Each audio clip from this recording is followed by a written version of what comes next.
Let's go. I wish you life, man. I know a lot of people that's scared they gon' die. Couple of them thinking they'll be living in the sky. While I'm here living and I gotta ask why. What am I here for? I gotta figure out. Waste my life, no one gotta make it count. The country's real, then what am I gonna about? Everything that looks 12, 15, now it's 21, you really gotta go and check it out. Paul said, Christ ain't dressed so bad. We wasted our lives. And pride and our lives built around Jesus being alive. Gotta get up and tell us all why. Cost more than anything that ever tried. That's the pretty women sitting in the night, get it in the night, but looking in the mind. It ain't no lie, we created for. Out of the dust, he made us for. Alexa said he saved us for. Jesus comes and he breaks us for. Magnify the Father, our Father was something lesser. He made us so we could bless him. To the world we can bless him, resurrect him. So I know I got life. Matter of fact, better than I know I got Christ. You don't see his ways in my days and my nights. You can hit my brakes, you will stop my life. And I lost my rights, lost my life. Forget the money, call this off that ice. The cost is Christ. They can never offer me anything on the planet that will cost that price. Yeah.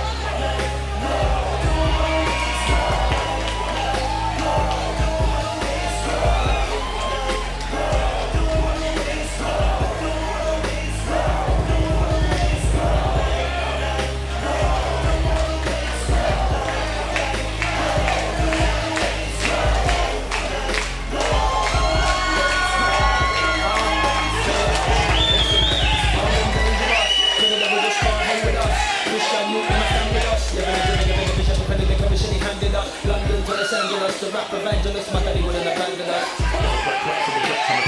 Somebody ready to jump the gas and let's go. See you right, let's go. First station, let's go. She's an angel, let's go. The president, let's go. Congratulations, let's go. I'm on the pushing the code. That's something y'all in the hole. Can't say you never know. Heaven knows how many souls are going to heaven, so we gotta go together.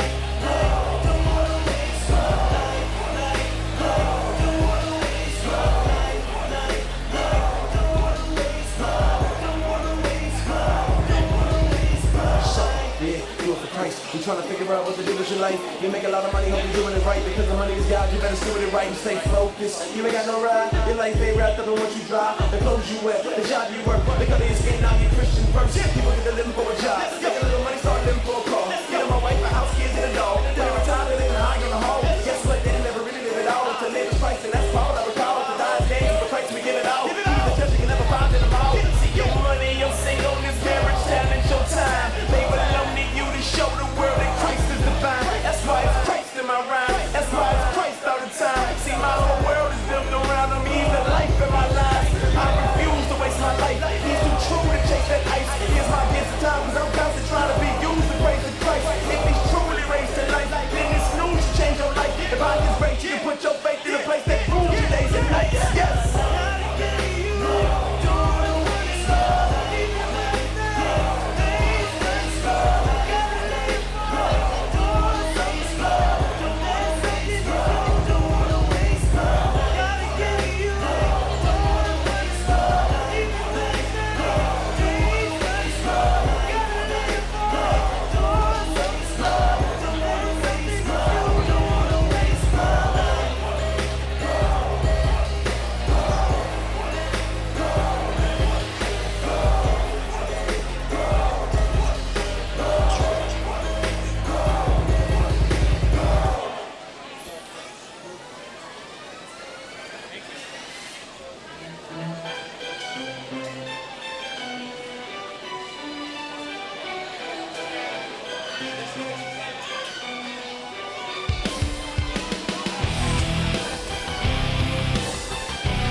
I'm asleep and all I dream of is waking to you.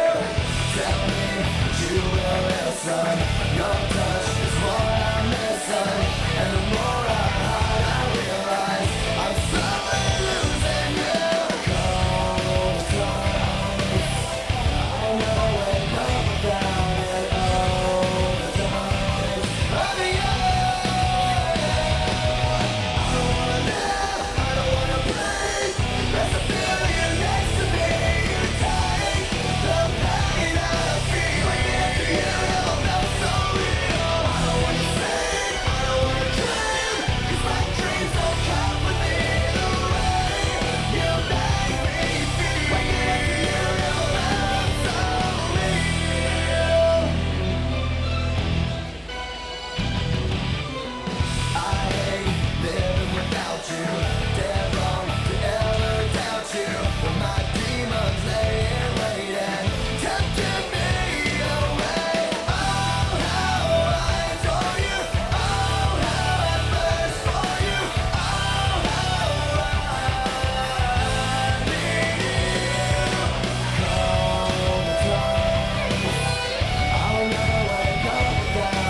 toes.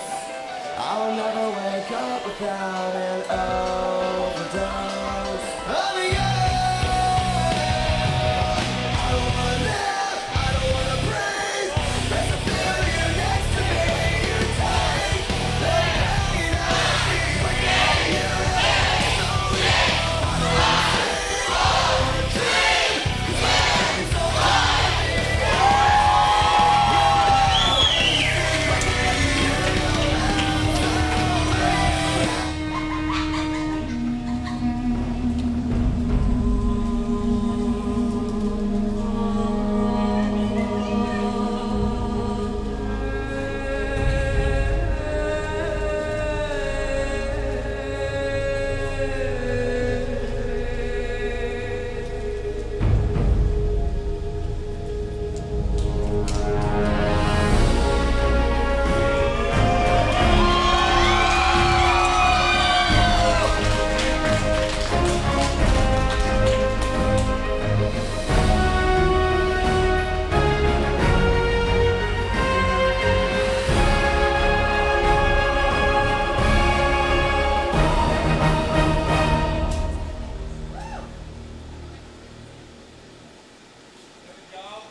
Welcome everyone to Ephesians Pro Wrestling. We are jam-packed, sold out in the Lordatorium. And this is a night 25 years in the making. And look who just walked through the curtain, Bobby. EPW legends, the Triad, Tim, the Perfect Storm, and Angel, two of the original members of Christian Wrestling Ministry. And Hall of Famers. They're Hall of Famers, and they are starting off this jam-packed show tonight. And let me say this, if you are joining us live at home, YouTube or Facebook, welcome for a history-making night, because we have never gone live on Facebook or YouTube, so welcome in here tonight. We have a jam-packed show.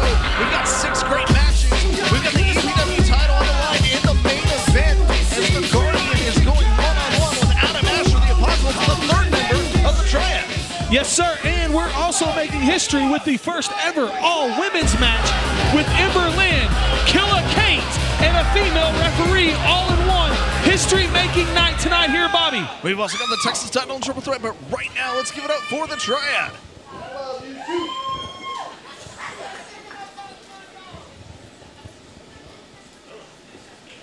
We on? We on? I'm on. Hello. There you are. I Let's love go. him. I love him too. It's okay. Thank you guys for being here. We are honored to be a part of this. 25 years ago tonight, there are 3 remaining that were on the first Christian ministry show. It happened less than 10 miles from here. There were somewhere around this crowd, around 500 people there, and we had a huge number of decisions. The last 25 years has been a reestablishing of goals. Tonight starts a new era. Tonight, all the planning, all the dreams, all the vision of the people that you see out here all the time come together for tonight's show.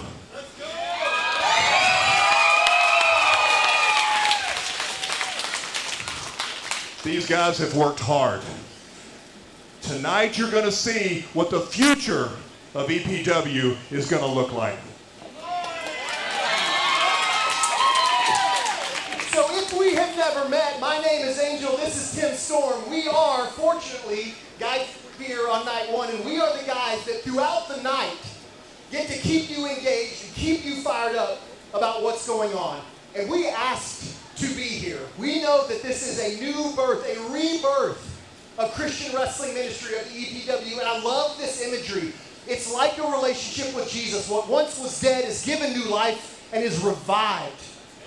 And there's language that we use in the faith when someone is reborn and someone is revived. And it is that they are on fire. They are on fire for the Lord. They are on fire for the church. And Tim and I are here tonight for one reason, and that is to tell you that EPW is on fire. I was here 2 months ago and I gave an impassioned speech to hold these guys accountable, to make them be good. Do not let them be bad. And let me tell you, you have held up your end of the bargain, but you've got to do it again tonight. You've got to be engaged. You got to boo the guys that tick you off, and you got to get fired up for the guys that you love. You have a role tonight. So many great matches. An absolute icon in professional wrestling and here in EPW. Barrett Brown, I don't know what's gotten into him, but a student versus teacher match tonight with Barrett Brown. An unbelievable triple threat match with HBO, Retro Dewey Declan, and Ryan Hart. A tag title match, the Bible Club against Smith and Wesson. And Johnny Lawless from ringside. So many matches. Forgive us, our passion makes sure our memories are not that great anymore. I know I'm leaving out matches, but there is one match, 25 years in the making, a match that is going to shape the foundation of EPW moving forward. It is the EPW champion, the Guardian, against APOC.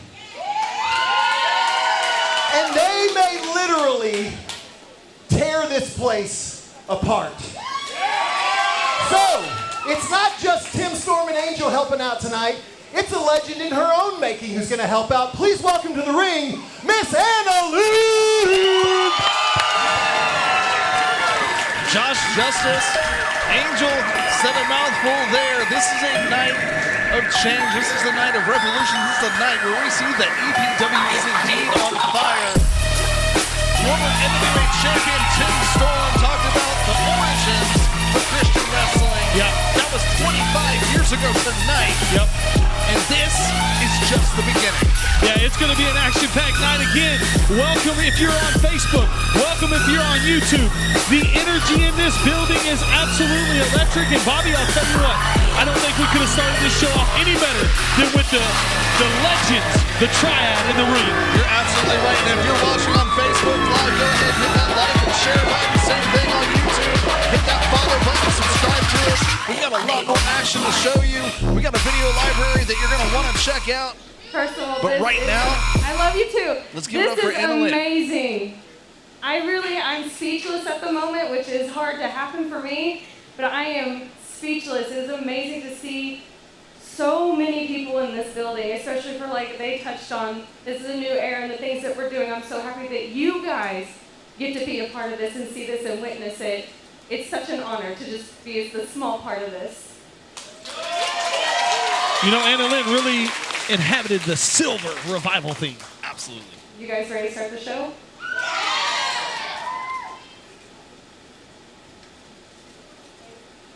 We're starting. Am I on here? Okay, they gave me an earpiece. There is an anonymous, I don't know how I got one either. I don't hear well. I'm being told by the anonymous GM that this first contest is not just a triple threat. This first contest is going to be for the EPW Texas title. Oh, we're starting off strong. Ladies and gentlemen, the opening contest is sponsored by Bray HVAC. Bray HVAC sponsoring this opening match. It is a triple threat for the EPW Texas title. And we are seeing a video play right now that's going to kind of show you how we got here, why we are where we are here tonight, and why we are having a triple threat match.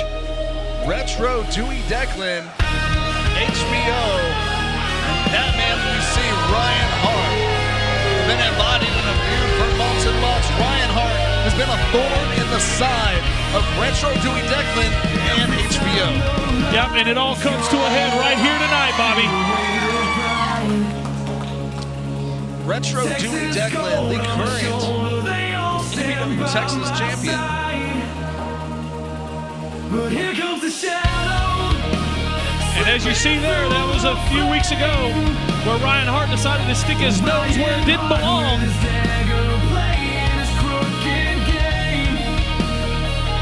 Ryan Hart, he loves to to antagonize people.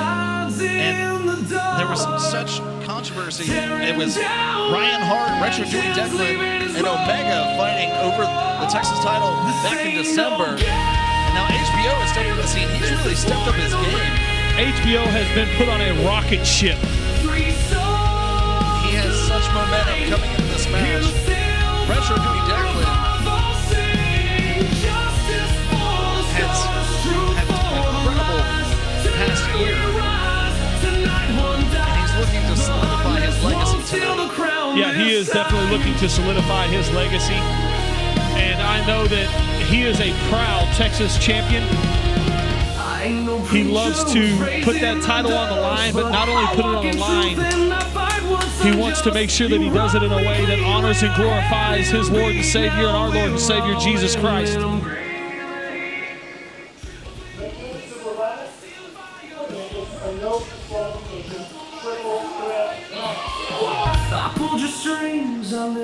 As Dewey Declan said there, this match is triple threat, which means there's no disqualification. That's right. And I gotta wonder, who does that give the edge to?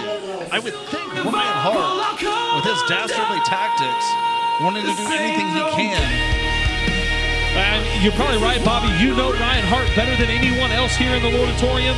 You once was his manager, so you kind of know how the mind of Ryan Hart works. I talked to Dewey earlier.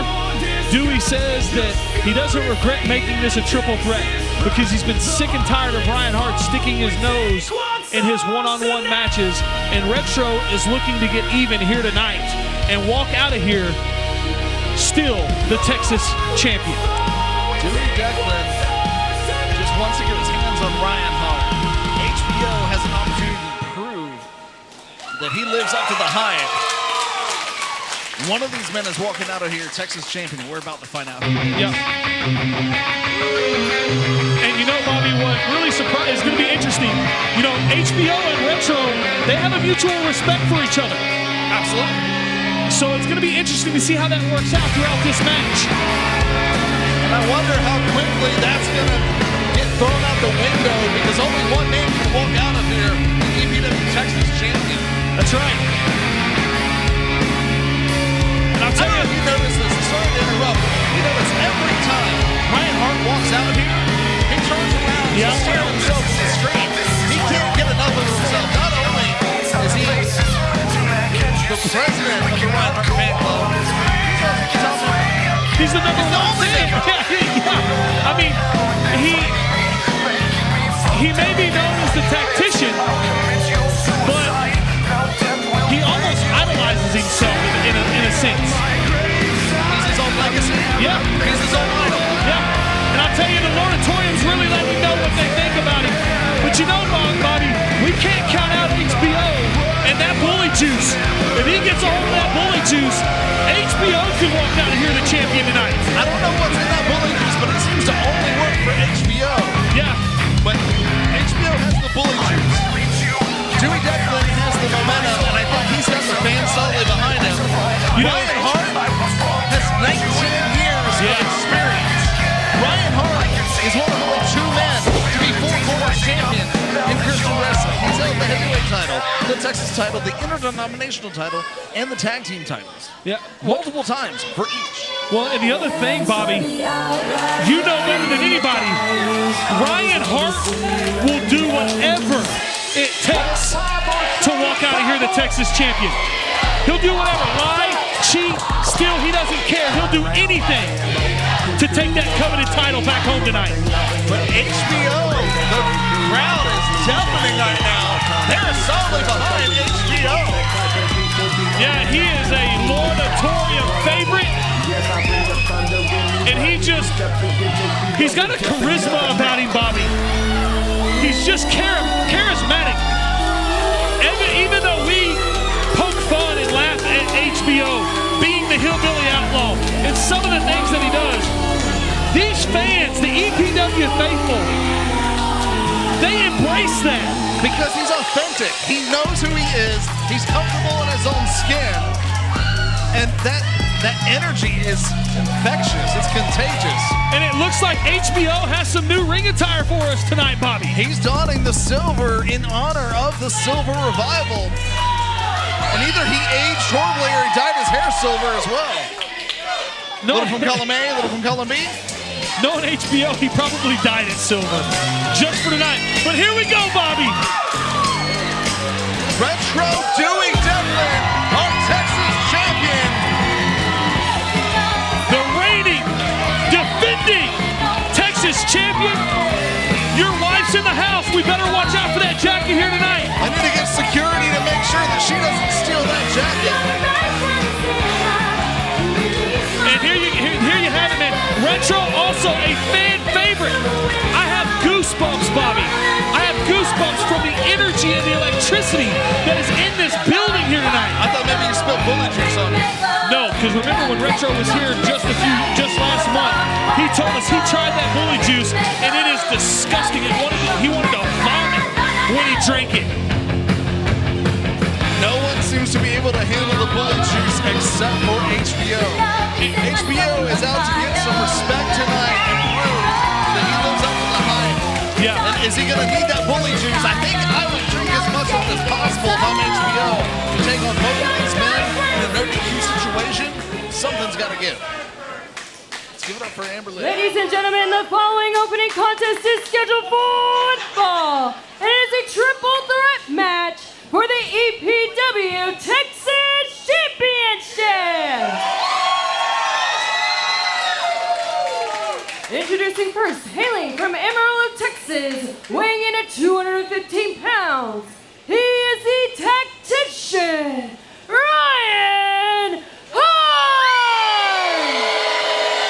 Chorus of boos for Ryan Hart. Yeah. Your second competitor, from the Hillbilly Outlands, weighing in at 8 liters of bully juice. He is the Hillbilly Outlaw, HBO! The Lordatorium loves it, Bobby. They just love it. And it's no surprise that those are overalls. I thought maybe he was wearing silver pants, but no.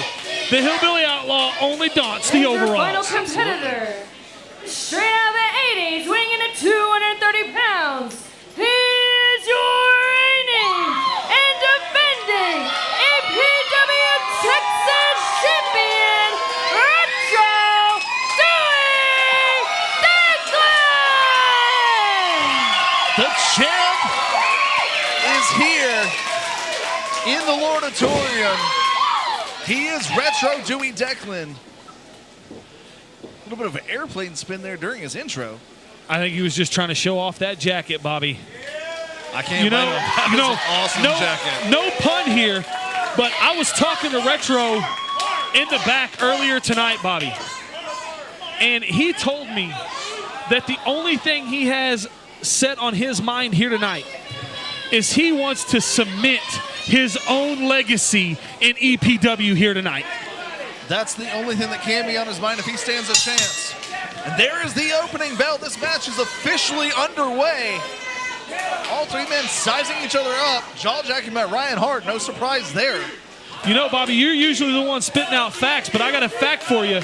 HBO is the only person in this match that has not held that Texas title. Absolutely right. He is the only one to not have, he hasn't held a title here yet in Ephesians Pro Wrestling, but I really think it's just a matter of time. Now you see a And look at the shove. contest. Oh, HBO picks him up. Oh, an atomic inverted atomic drop. Oh, right in the Heartbreakers. Oh, let's look at Retro just pick him up. Wait, look at this. Off the ropes. Double shoulder tackle. Retro Who's for the going for pin. Only a 2 count. Hart pulls him off. See, this is why teamwork is short-lived in a triple threat match. Yeah. There's only one person can be the winner. Like I said, man, they have mutual respect for each other, but where and who will cross that line first? This is the thing with a triple threat versus a three-way dance. It's not elimination. Only one man can win. Well, and the other thing, ladies and gentlemen, to remember, in a triple threat match, the champion does not have to be pinned. That is correct. Double atomic drop. Double back elbow. What is this? A double pin. Referee looks confused. We can't have two Texas champions. It's not a gold medal in the Olympics. Yeah. It'd have been different if it was the tag team titles on the line, maybe. But here's the thing. Retro and HBO can't get sidetracked here. They need to focus in on Ryan Hart. Like you said, he's the veteran. Oh! And look at that reverse elbow right to the throat of Retro Dewey Declan as Hart throws him to the outside. But look, HBO has got that bully juice. If he drinks it, it could be game over. He starts. Side effect. That may be it here early. What is Ryan Hart going to do with that bully juice? Oh! He thought about using it as a weapon. Shot to the breadbasket. Sunset flip doesn't get all of it. He's got the pin. 2. Man, there's so much action here early tonight, Bobby. Nice clothesline by Ryan Hart. Ryan Hart seems to be in a 2-on-1 scenario right now. He is definitely on a 2-on-1 as he low blow. Oh. Ryan Hart wiping his hands. What's he doing? Right in the cash and prizes. HBO is down. Ryan Hart coming over here to get the Texas title. Did you see that? Why would he just? Popcorn. Hey, he better watch out. This is one of the EPW kids. She might whoop his tail. She just might. I wish she would. What's he gonna do with that Texas title, Bobby?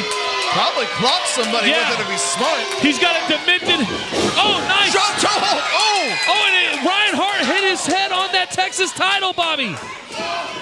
Oh, there we go. Finally, these two go at it. Well, it was Retro that crossed the line first with a couple of forearms. Shoots him off. Picks him up. Oh! Tilt-a-whirl head scissors by HBO. Nice counter by HBO, Bobby.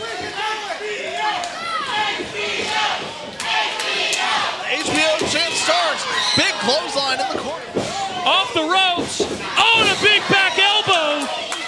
HBO is firing on all cylinders here tonight, Bobby. He must have had some squirrel before he got here. He must have. There's a DDT. Ryan are down. He needs to capitalize. Ryan Hart in a bad way, but so is Retro. I think HBO's taking too much time. Oh, he hits the worm. Double worm. Oh, and a double leg drop. Can we have a new Texas champion? Oh, look at that. He kicks out, throws him right on top of Dewey. No wasted motion there. I'll tell you, young referee Brody really has his hands full, Bobby. He does. Look, HBO dancing. Yeah. Rookie mistake right there, Bobby. Rookie mistake with a guy like Ryan Hart in the ring. You can't take your eyes off of Ryan Hart for 1 second. There's a chop. Second one. Retro shoots hard in. Oh, what a clothesline. He almost took his head off. Oh, shades of Dusty Rhodes, the American Dream, bionic elbow. Looks like he's going for a belly to back. HBO ducks the line. Wait, what is this? Was that a double belly to back suplex? I think so. I don't know that he got all of it, but he's going to go for the pin now. HBO kicks out. He's going over to Ryan Hart now, hooks the leg. It's going to take more than that, Bobby. I think that he's going to have to hit that retrograde spine buster on one of these two while the other's incapacitated if he wants to win. Or is he going for that fist off the top rope? Oh, and Hart moves. But he rolled out of the way. Swanton missed. I don't think we've ever seen HBO do a swanton from the top rope. No, I don't think so. As Ryan Hart says, Happy Mother's Day, and gives everybody the pointer finger. Double heart attack. That's got to be it, Bobby. 2 heart attacks at once. I think I'm going to call that the triple bypass. Oh, 2.5, maybe 2 3/4. Only a 2. Lazy cover there by Ryan Hart, though, Bobby. He didn't hook that leg for the extra leverage. Ryan Hart hit both competitors with the heart attack. I wonder if hitting it simultaneously didn't give as much effect. What's Ryan Hart going to do? Oh, he puts on Dewey's bandana. He's mocking Retro Dewey Declan. Yeah, he He's is. mocking the champion.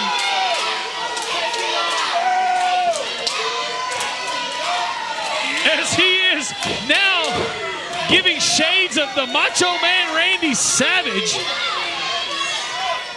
He's going up to the top rope. Oh! Great awareness by HBO right in the McNuggets. Oh, man. Now he's got Retro's going up. Is he going to go for a superplex? Maybe, but Look now at look at HBO. what's HBO doing? He's got a powerbomb position. Oh, and he, My goodness. All three men are down. man, they're pulling out all the stops here, Bobby. This is just our opening match. I know. They're putting it all on the line. You know, I'll tell you what, with what I've seen so far, I think HBO is definitely earning the respect not only of the men he's in the ring with, but he's got to be earning the respect of that locker room, Bobby. Earning the respect of the locker room. He's earning the respect of the EPW faithful. Yeah, and again, ladies and gentlemen, if you're joining us live on YouTube or Facebook, like and subscribe, and thank you for tuning in live. And if you are tuning in live, go to the comments. Let us know where you're watching from. All three men back up with their feet. There's a shot by Dewey. There's a shot by Hart. Close fist by Hart. There's a shot. And a shot from Hart to HBO. Oh, what a chop by HBO to Declan. That has some sting on it. Oh, did you see the sweat? Man. Bobby, I don't know how he can even top what we've seen so far here tonight. There's an eye rake by Ryan Hart. He got fed up with that triangle. Hey, like we said early on, Ryan Hart will do anything Ryan Hart can do to win this match. That he will. Look at this. Wheelbarrow. Doesn't get all of it. Twists him around. Rolls into a pin. Only a 2 count. Again, Bobby, that bully juice is still in play. The bully juice under that corner. It's quick thinking by HBO. Oh, look at the strength of Dewey. With the wheelbarrow, went to a belly to back by the Texas champ. What a move by the champion, Ryan Hart, out here on the outside, crawling around on all fours, Bobby. Yep, but in the ring, Dewey Declan making his way up to the top. Dewey going up, looking for that fist. He hits that flying fist. Oh, and he hits it. He hits it square. Oh! I thought it was 3. That was almost 3. Bobby, we had a perfect angle. Referee Brody's hand was millimeters from the canvas. 2 7/8. Wow, you don't get any closer than that, Bobby. I cannot believe. I really thought that was it. Maybe Dewey's gonna go up for the elbow. Ryan Hart's got the title, Bobby. He's crawling in the ring. He's got the Texas title. He took the elbow pad off. Declan took the elbow. Oh! He hits the champ right in the head with that belt. The bully juice, the bully juice, the bully juice. He hits the bully juice. He's got the bully juice, Bobby. Hart has no idea. It's got to be over. Look at the bully juice. He hit the bully juice. He got. What? I'm telling you, I don't know what's in that bully juice, Bobby, but it does not. He just got hit with the title twice. He grabs it. I can't believe this. Wow. Hit him with eat defeat, HBO. Hit him with eat defeat. Hit him again, HBO. Big fists. Big back elbow. Oh, man. Cash and prizes are not having a good night tonight. Is HBO busted open? Maybe. I see a little bit of blood on. Oh, eat defeat, eat defeat. We may have a new champion. Pin him. Pin him, HBO. Pin him. Come on, Hillbilly. This is your shot. What's he got? It does look like there is blood on the forehead of HBO.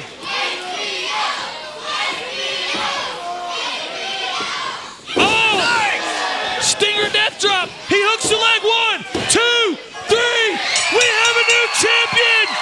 We have a new champion. And new EPW Texas champion,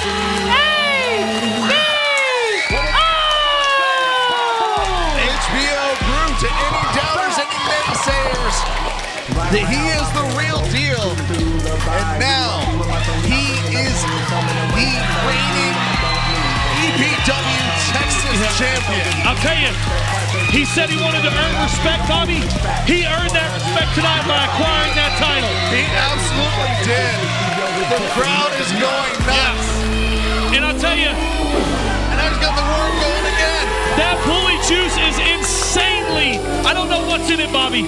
He took 2 shots directly to the head from the Texas championship. Wait a minute, what's happening? He's calling Dewey Declan. We've got something going on in the ring, Bobby, with Retro. Right Dewey, there. That's respect. Sportsmanship. The That's what it's ultimate all about. sign, the ultimate sign of respect, Bobby. You know, if I'm a talent in the locker room, I may be trying to get a petition signed to ban that bully juice, because I don't know.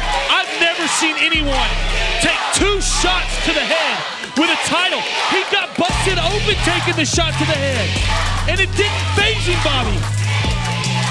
I hate to say this, Josh Justice, but I actually agree with you.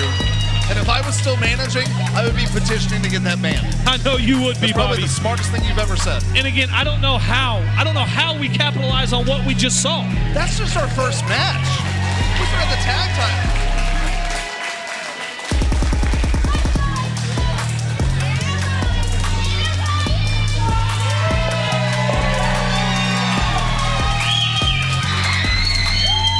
And there you see our ring girls showing the first match. Sponsor, Bragg AC. And here we go. What is in this can? Don't do it, Angel. Do not drink it, Don't Angel. do it. Don't drink it. Bully juice, don't drink it. Good call, Tim. Good call. I am a teetotaling Southern Baptist boy. What'd you think about that match, guys? How good was that? Hey, they're holding up their end of the bargain, just like Chris said. They said you have to hold them accountable. You did. That's one of what, 5 matches tonight. Every single one of them is going to be just as hard hitting. Here's what we want to do right now. I told you that 25 years ago tonight, Christian Ministries had its first show.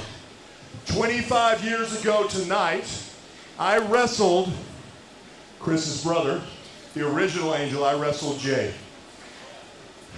Jay and Adam Asher are the 2 most natural professional wrestlers I have ever been in the ring with.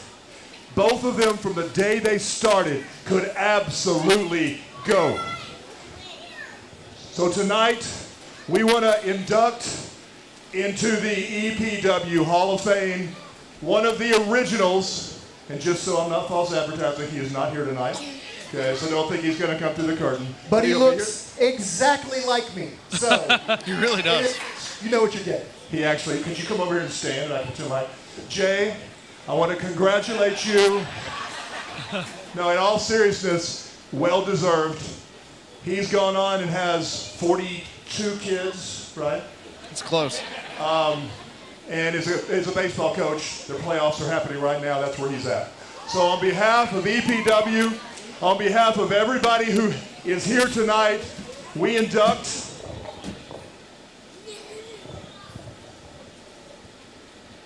the original Angel, Jason Allman. The original Angel just inducted to the EPW Hall of Fame, Bobby. He was All right, now he absolutely can incredible get off wrestler. my back for stealing his gimp, making it better. Now, we've talked about tonight being a revival, a rebirth. So, in essence, that induction of the original Angel is going to kind of close the door on the previous iteration of Christian Wrestling Ministries. But what we want to do tonight is induct a new member into the EPW Hall of Fame. And so I don't screw this up, they wrote this down.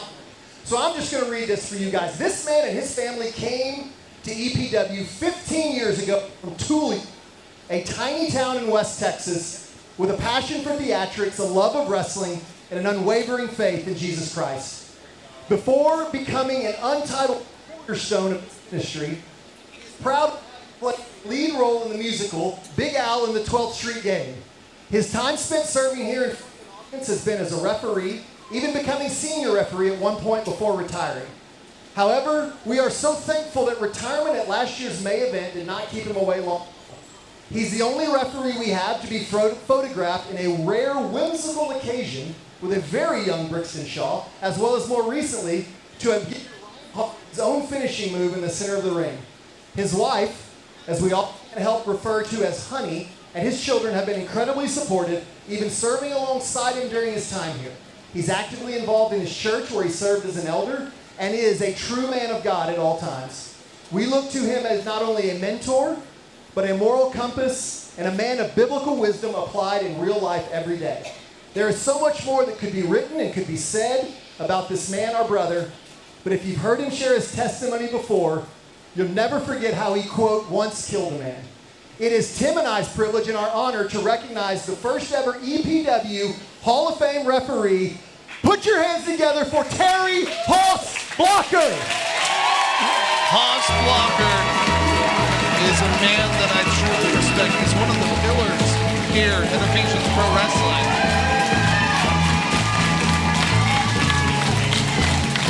I can't say enough but good about him.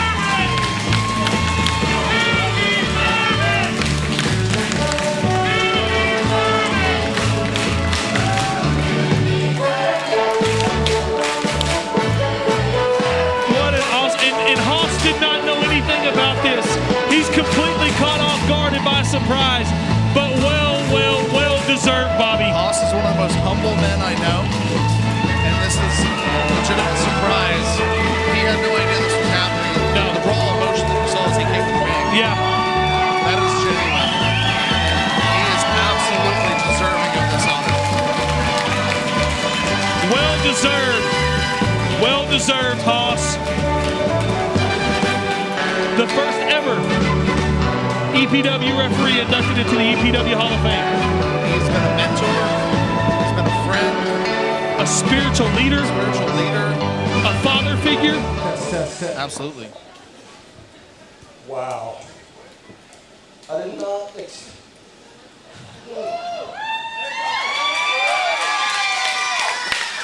not expect this. Honey, you and I are going to talk when we get home. Man, what a privilege. I just want to say thank you and thank the Lord. Well deserved. And I guarantee you that's a beautiful ring that he just received.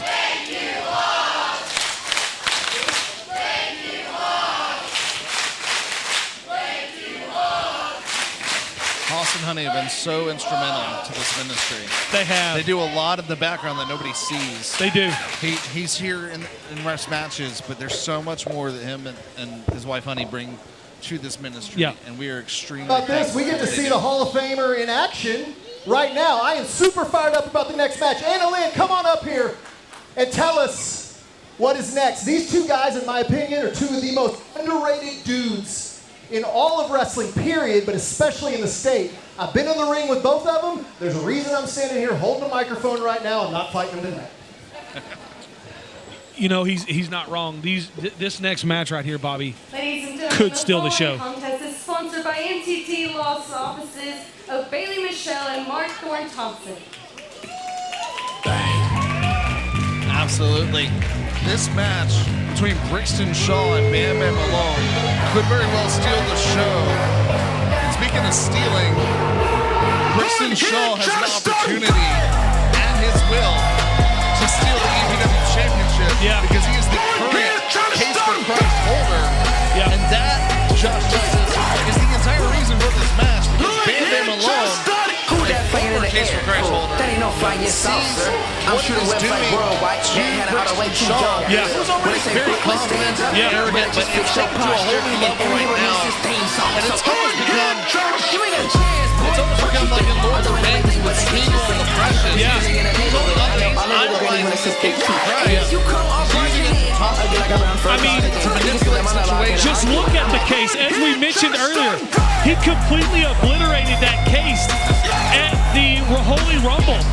And don't be surprised, ladies and gentlemen, if Brixton Shaw tries to use that case here tonight.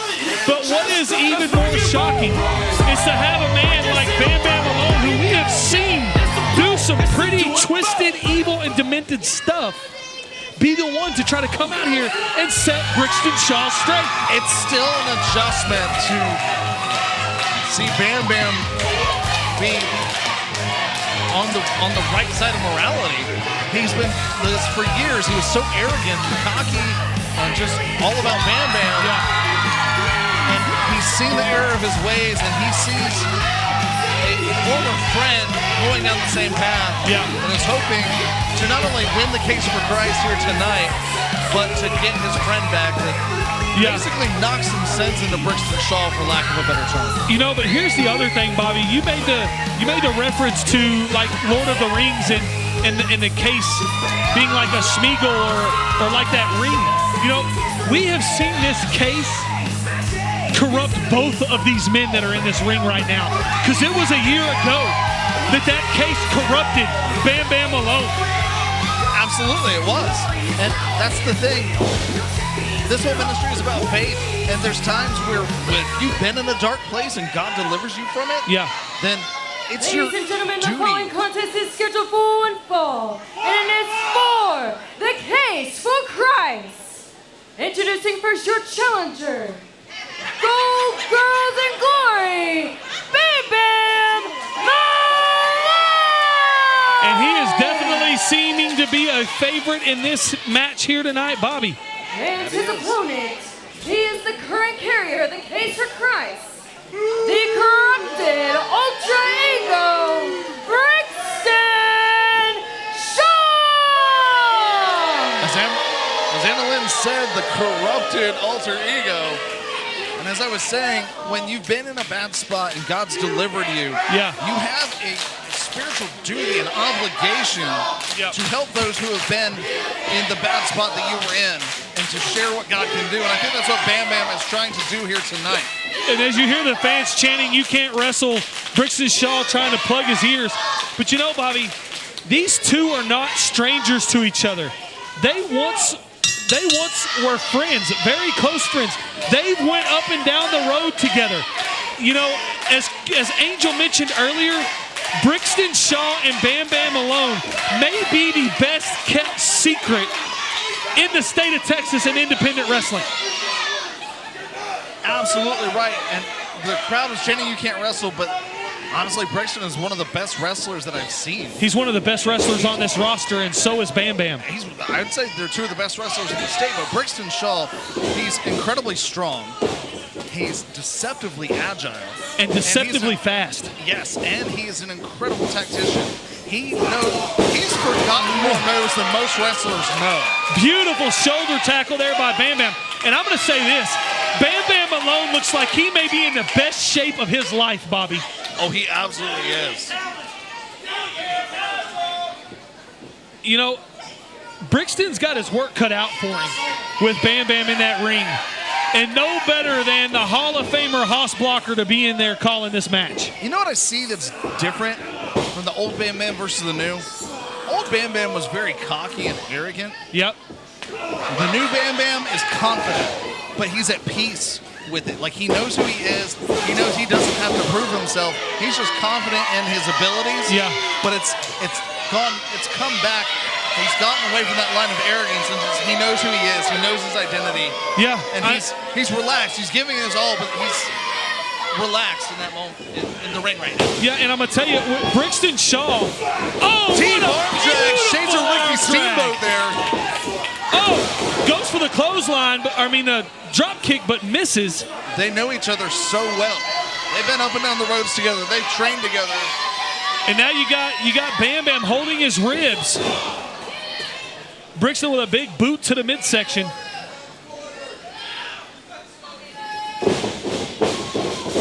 British whip into the corner.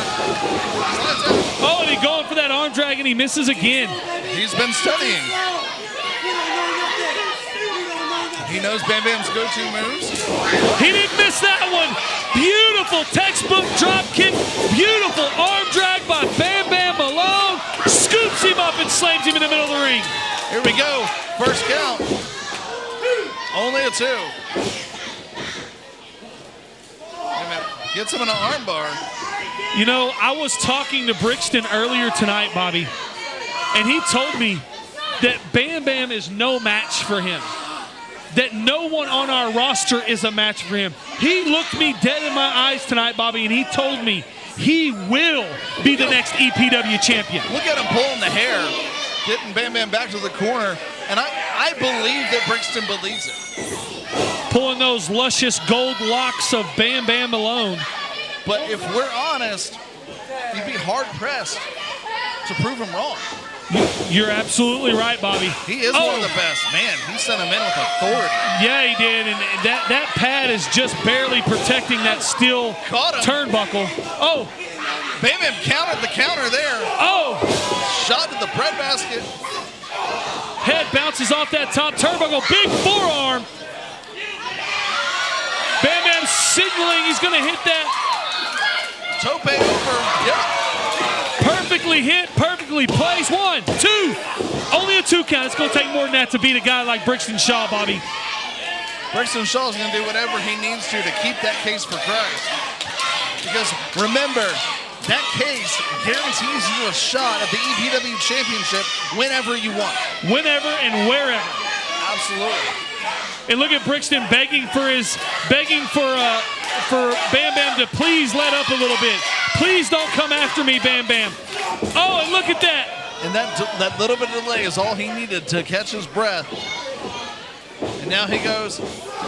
Brixton control, belly to back into a Uranagi variation. Beautiful, beautiful move, and just a magnificent display of that power, that raw power that you were talking about earlier that Brixton Shaw has. The Ultra Ego. The Ultra Ego has snapped since he won that case for Christ. Oh! Spinal tap. Man, listen to the impact. Shades of the 80s. Goodness gracious, as he... Oh, and he goes for a second one. Split the uprights with that one. Man. That one wasn't near as impactful, but the damage may have already been done, Bobby. They'd already weakened the back of Bam Bam alone with the first two. I think that one was to literally add insult to injury. And now he's choking him over that second rope.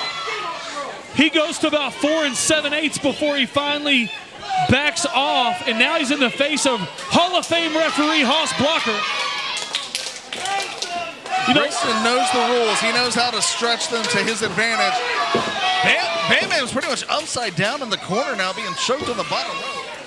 Yeah, Brixton definitely in control right now of this match, ladies and gentlemen. Oh, big fist to the midsection and a chop. Big forearm by Bam Bam. You know, it's such a privilege to be a part of what's going on here tonight, Bobby. Oh, what a clothesline. That clothesline came from across the pond. Man, he laid that in. Only a 2 count, and it seems like frustration may be setting in on the face of Brixton Shaw. He knows that he has got to win this match quickly by catching Bam Bam off guard. Bam Bam was absolutely an incredible talent as well. Yeah, it's not going to be easy. Oh, and he's just, I can't see if he was looking, if it was the eyes or the nose. I think he had his fingers in his nose, Bobby. Maybe both. You know, but again, like I said, it's such a pleasure to be here tonight, a part of this history-making night. Nice suplex. Brixton Shaw is a suplex machine. He has so many variations on the suplex. Very lazy cover by Brixton Shaw. That was to get in the head of Bam Bam Justice. That was more of a mind game. Now he's choking him.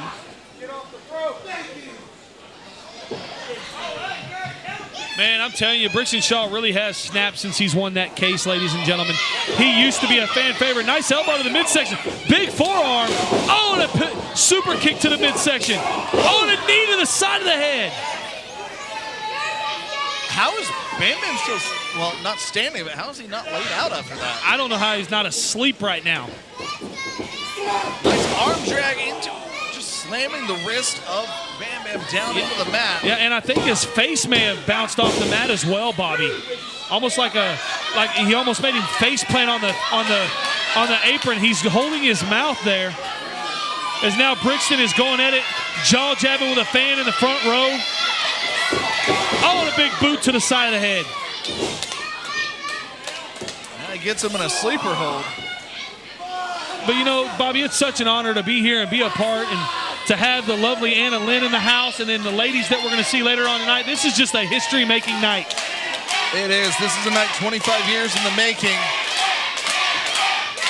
And the faithful here in the Lordatorium are loving what they see, and they're behind Bam Bam, who's up to his feet.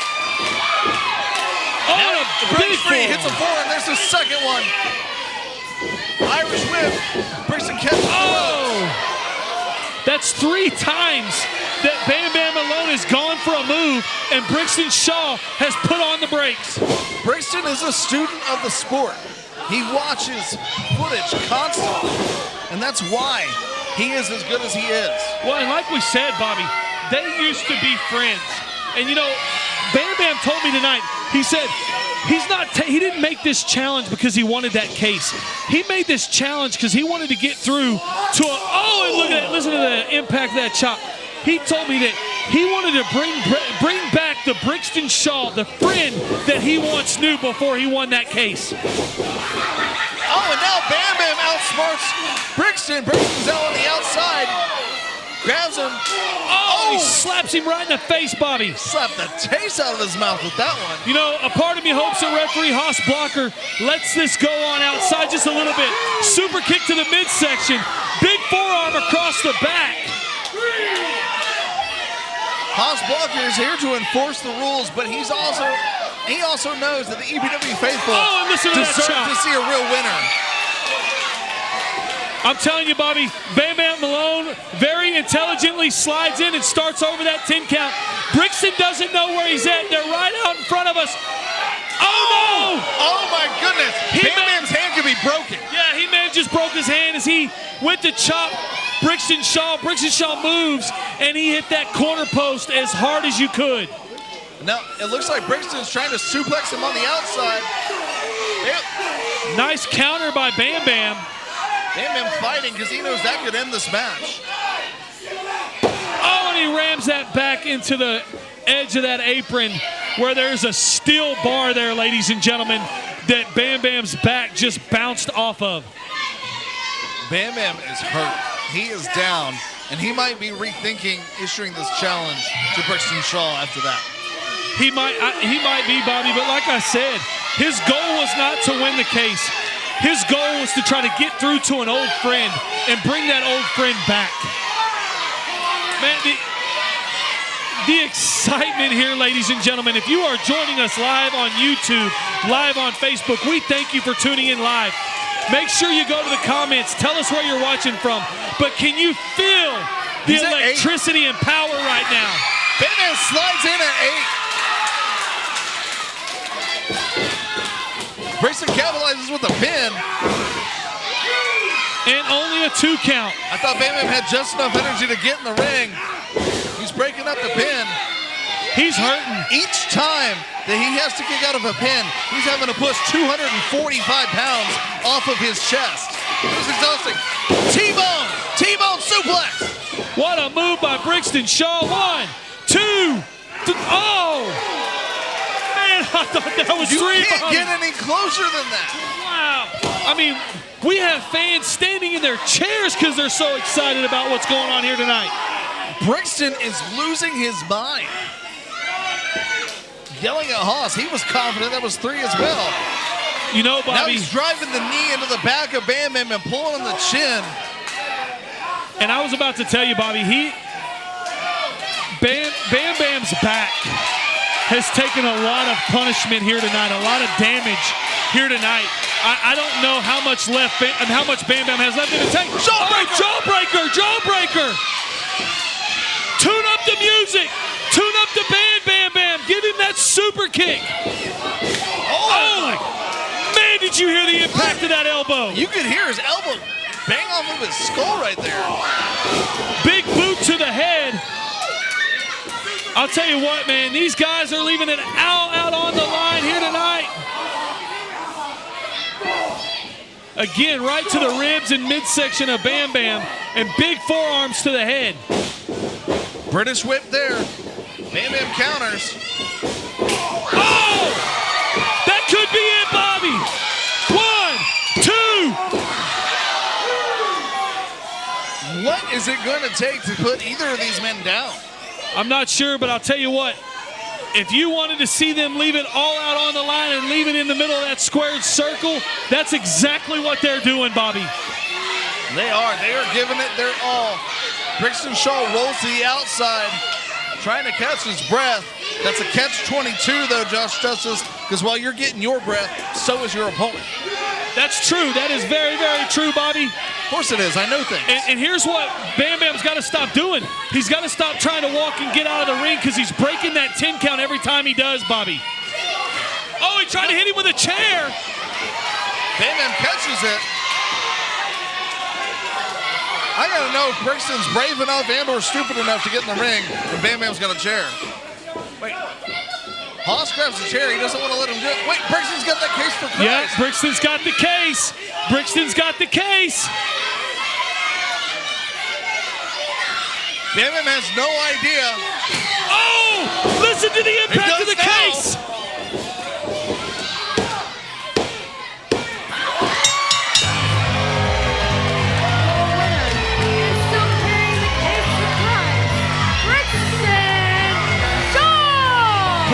Shaw steals yet another win here at the Silver Revival, using that case for Christ to win the match. Referee Haas, EPW Hall of Famer, referee Haas was distracted, getting the chair out of the ring on the other side. Meanwhile, Brixton Shaw grabs the case for Christ when Bam Bam Malone is not suspecting it. With that briefcase, and once again, Brixton Shaw stands tall at the end of the night here in the Lordatorium. He does, and like I said, Bobby, he told me he believes he will be the next EPW heavyweight champion. That is yet to be determined and yet to be seen, but he's definitely on the right track to accomplish that goal. Ladies and gentlemen, if you're joining us live on Facebook and YouTube, like, subscribe, comment. We thank you for doing so because you are being a part of history. We've never done this before. You're right, this is a history-breaking night. First time, Facebook Live, YouTube Live, we're streaming. First night, women's wrestling here in Ephesians Pro Wrestling. You know, and we broke history not too long ago with the lovely Anna Lynn being the first ever female announcer. So we're just on a rocket ship of record-breaking things in EPW, Bobby. And there is so much more to come.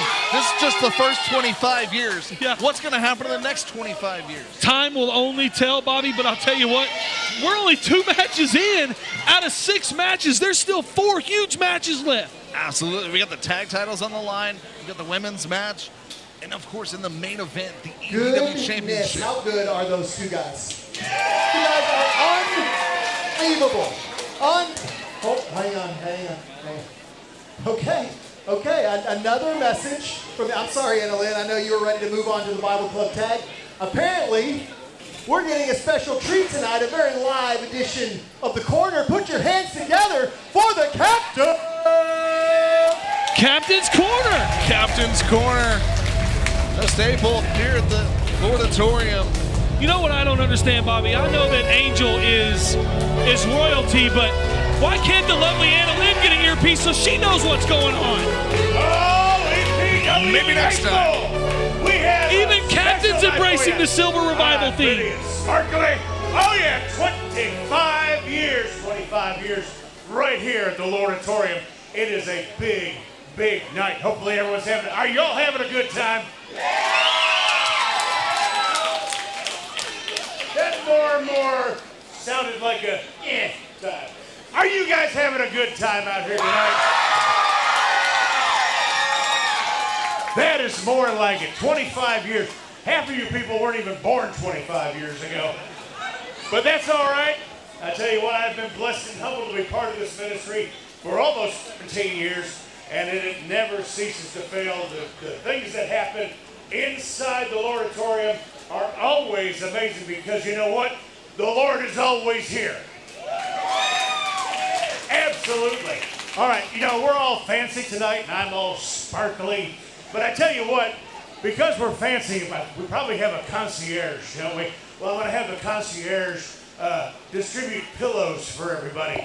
Because our guest tonight in the Captain's Corner tends to run a little bit long in what he says. But put your hands together right now. Put it together. It's Johnny Lawless. He might be wearing silver, but I think the pot was called the kettle black right there. Not running long. And yeah, he is donned out in silver. I don't think he dyed his hair like HBO there. But right now, we've got the leader of the Bible Club. Yeah. Lawless, Johnny Lawless, making his way to the ring.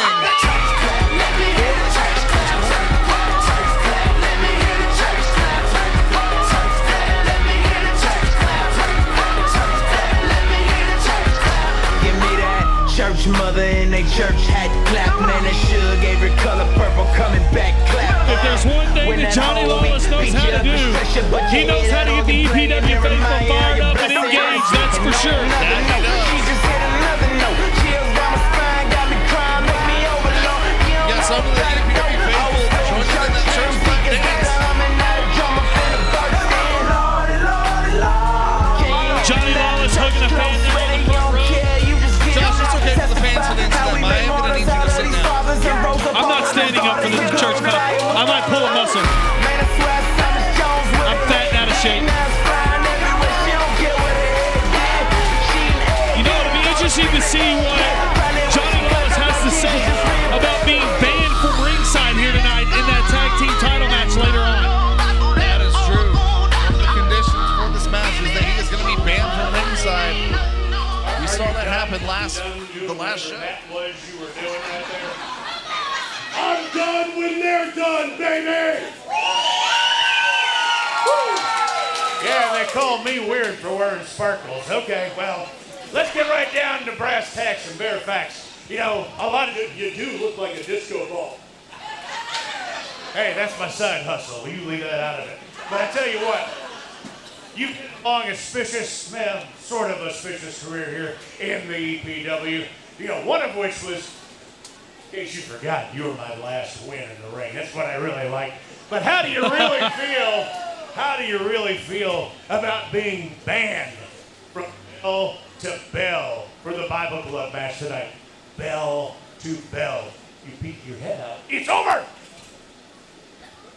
If you don't mind, I'll take control of this microphone from here on out, because you touched a bit of a sore spot. You're absolutely right. I am banned from ringside from bell to bell in the EPW Tag Team Championship match. Meeting my boys, Luke 9, woo, and Aiden the Dragon.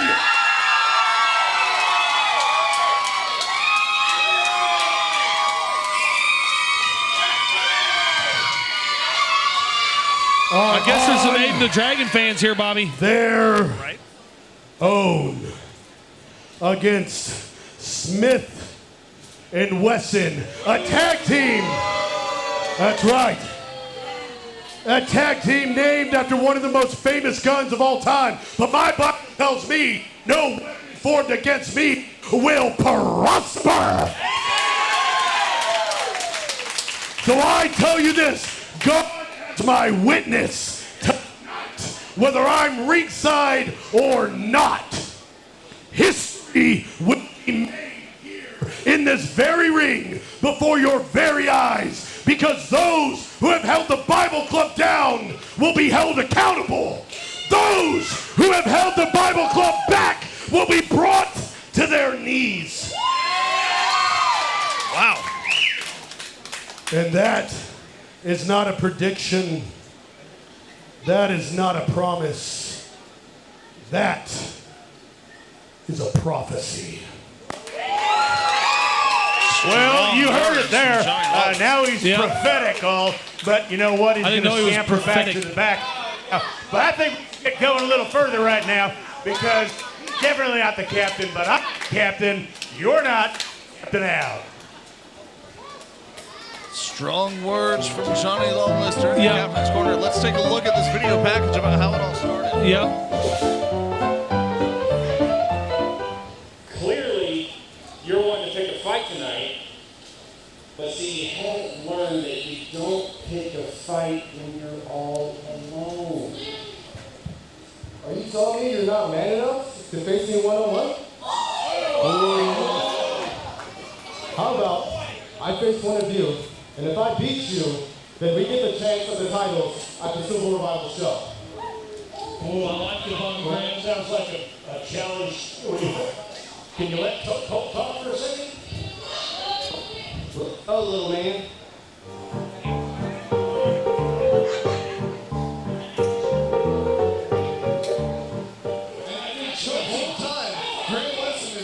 Oh, now look, he's right in the eyes. Yeah. Knee right to the head of Colt Smith. He hits it. Oh! Listen to the impact. Graham on the road. 2, 3. Oh! Colt Smith takes his own partner out. Oh! Hit to the back of the head. That may be it, ladies and gentlemen. 1, 2, 3.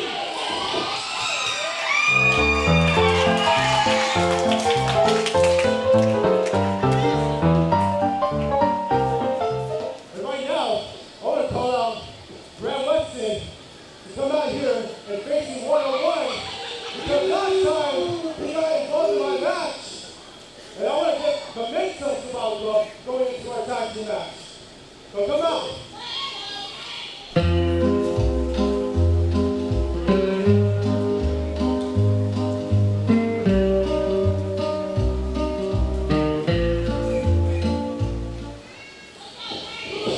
Oh, and he took the kick. Oh, Right on the dragon eggs. oh! And a shot right to the midsection and across the Oh, no, he's got handcuffs. He's got handcuffs. This is gonna hurt. And it's gonna hurt a lot. How long it lasts is up to you. It can be short or it can be long. You want it to be short? All you have to do is forfeit your tag team title match That'll never happen. at Silver Revival. What's wrong, Johnny? He asked for this. I gave him a chance. How about now? Forfeit! No! Oh my gosh! He's got that kendo stick in the mouth of Abe the Dragon Body. This is not going to be good. Oh! Just listen to the impact. I don't know that Abe the Dragon is gonna forfeit that title. But, Tell him forfeit, it's over. Whoa! He's just barely out of reach. Oh, and he hits him again. We'll see. Oh, out of reach. We'll see. Oh, out of reach. Oh, and he hits him again. We'll see.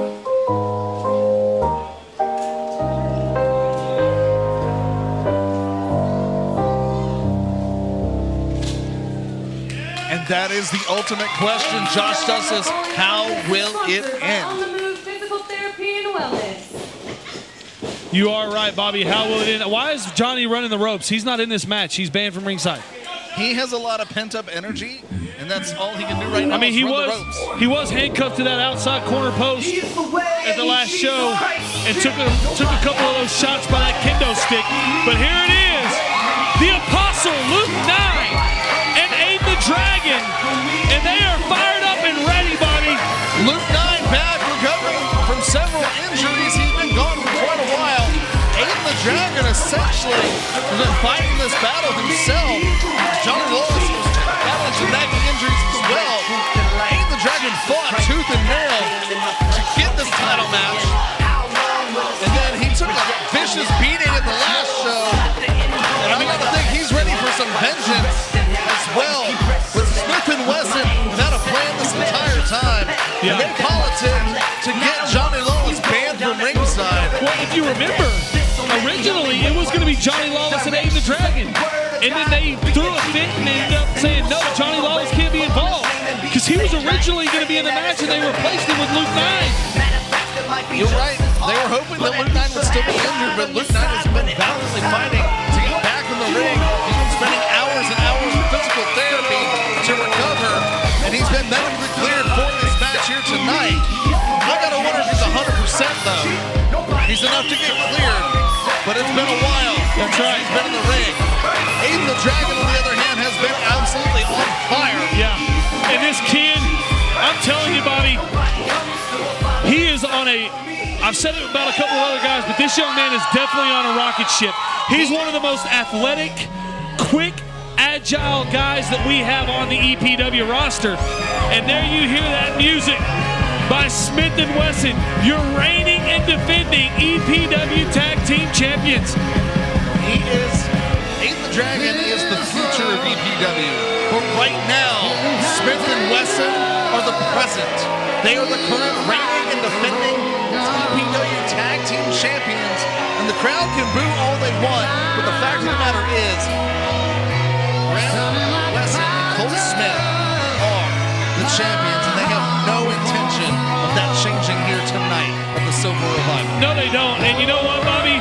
These fans may think booing is going to do something to Graham Wesson and Colt Smith, but they feed off of it. They like it. They enjoy it. It's almost like an injection of energy through their bones, through their veins. You're absolutely right. When you're somebody who doesn't care about the crowd, but you make them care about you to that level, there's a sense of control. And that's what they feel. And like you said, they feed off of that energy and they use it to drive them and they take great pleasure getting under the skin of the EPW faithful. But the question is, how will it end? Will Smith & Wesson retain those tag team titles here tonight, or will the Bible Club regain the titles that they lost to Smith & Wesson so many months ago? And I'll say this, Bobby. You may hate them. You may not like them. But, man, they look good in those dusters and cowboy hats. They look good, and they are so good at being mad. That is why they have held on to the tag titles for so long. Well, and you know, experience goes to Graham Wesson and Colt Smith in this match, Bobby. Graham Wesson, 17-year pro. Colt Smith, 12-year pro. Trained at the Texas Wrestling Academy, which is formerly owned by the Heartbreak Kid, Shawn Michaels. Yes, and hey, let's not forget, these teams are no strangers to each other. They have history, Bobby, because back at the December Cage show, Aiden the Dragon and Luke 9 were your EPW Tag Team Champions, and they lost them to Smith Wesson. And it is for the EPW Tag Team Championship. Introducing first your challengers, in a team of Aiden the Dragon and Luke 9, the Bible Club.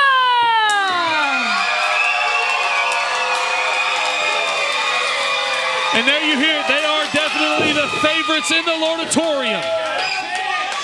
And their opponents, they are your reigning and defending EPW Tag Team Champions, Colt Smith, Graham Wesson, Smith, and Wesson! Smith & Wesson greeted with a chorus of boos as Anna Lynn introduces them. And, you know, Bobby, referee Aaron Scott is about to have his hands full. He definitely is. With the tactics of Smith & Wesson and then the aggression from Aiden the Dragon and the Apostle Luke 9, I do not envy Aaron Scott here tonight. As he is showing those tag team titles to the EPW faithful. And this show is about to be on the road, Bobby. Those are some good-looking championships, I'll tell you that. They are.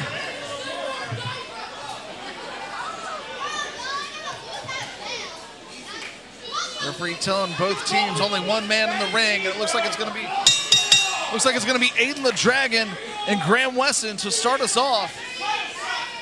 And you got to wonder what's going through the head of Aiden the Dragon right now after he took that vicious beating that we just saw in the video recap from Graham Wesson with that kendo stick. Getting even. Revenge. That's what's on the mind of Aiden the Dragon. What a shove by Aiden the Dragon. And here's the thing. Graham Wesson wants him to fuel it. Oh, he just slapped in complete disrespect. And these guys are just exchanging blows. Bobby. It is out of control already. Bobby, these two teams are like a can of soda just shook up, ready to explode. Japanese arm drag by the Dragon. Beautiful drop kick there. Textbook drop kick. But I think that Graham Wesson and Colt Smith want them to sling blade. Aiden the Dragon on fire again. And let's remember, Aiden the Dragon beat Colt Smith one-on-one to get the Bible Club this match here tonight, Bobby. He did. He's basically been fighting this battle himself with Luke Knight out on the shelf with injury. Johnny Lawless fighting injuries as well. You know, and honestly, Bobby, Nice beautiful double suplex. team. Beautiful double team.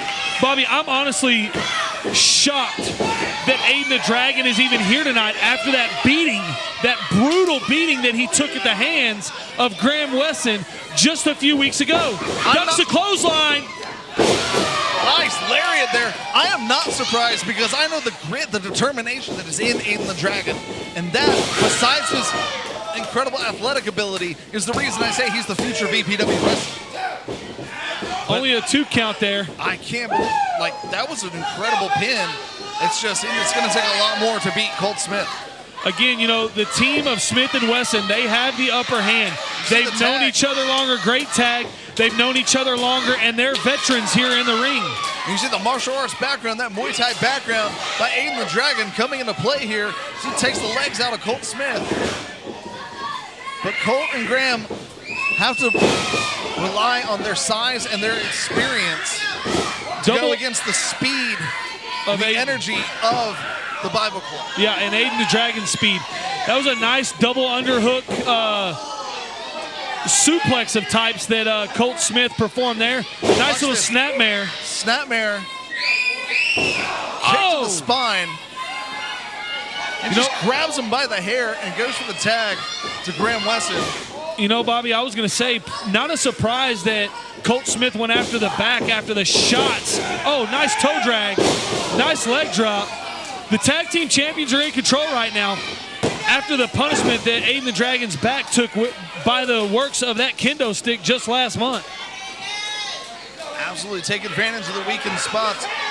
The other thing that I got to point out is Smith and Wesson have been tagging regularly over the last few months, and because of injuries, Luke 9 and Aiden the Dragon have not. So is there going to be signs of ring rust on Luke 9? And are they going to have the cohesiveness, that fluidity that comes from working night in and night out? That's a very, very valid point and assumption, Bobby.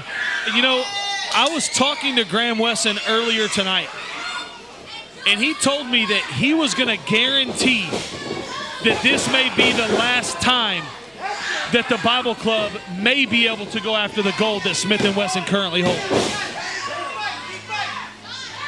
I don't know if he has the authority to do that, but what he does have the authority to do is put a hurting on Aiden the Dragon and the Apostle Luke 9, and that's what Colt Smith is doing right now. And as much as it pains me to say this, beautiful teamwork by the champions as they are cutting that ring in half and then distracting referee Aaron Scott. And this is the strategy of wily veterans like Smith and Wesson.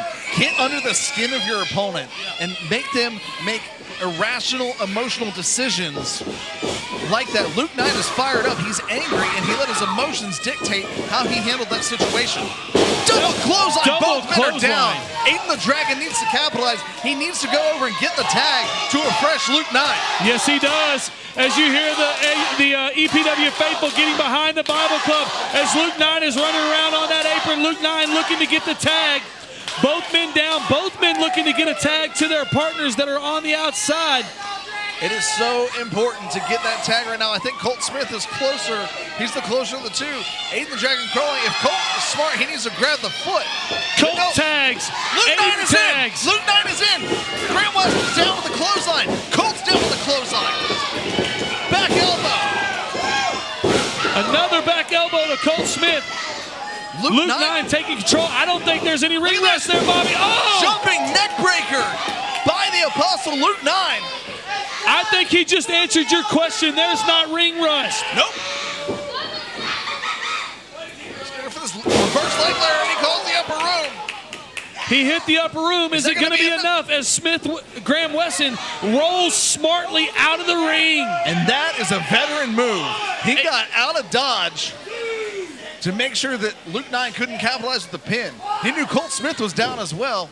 An 18-year veteran to be exact. Is that correct, Bobby? I believe you're right. Luke 9 just signaled for Aiden to come help. He tags. Referee Aaron Scott sees the tag. Colt laughing and thinking he got Luke down. Oh, what's Aiden the Dragon thinking? He goes over the top. He goes out the outside. What a move! Flying Dragon! He was at least 15 feet in the air, Bobby. That was incredible. That is the athleticism that we are talking about, that Aiden the Dragon has.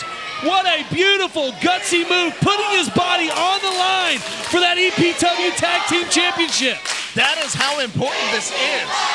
It's not just about vengeance, it's about becoming EPW Tag Team Champion once again. What's Luke 9 thinking? He's thinking this is awesome. The crowd's chanting it. Luke 9 going up top. Is he going to go to the outside as well? Leap of faith. A flying cross body as Aiden the Dragon pushes both Colt Smith and Graham Wesson into each other, into the line of fire. Yes. Bobby, I do not know how we can do anything to intensify what we've seen here tonight. I think what we're going to see is new tag team champions because they're about to capitalize. Graham Wesson is in. Graham Wesson is hurt.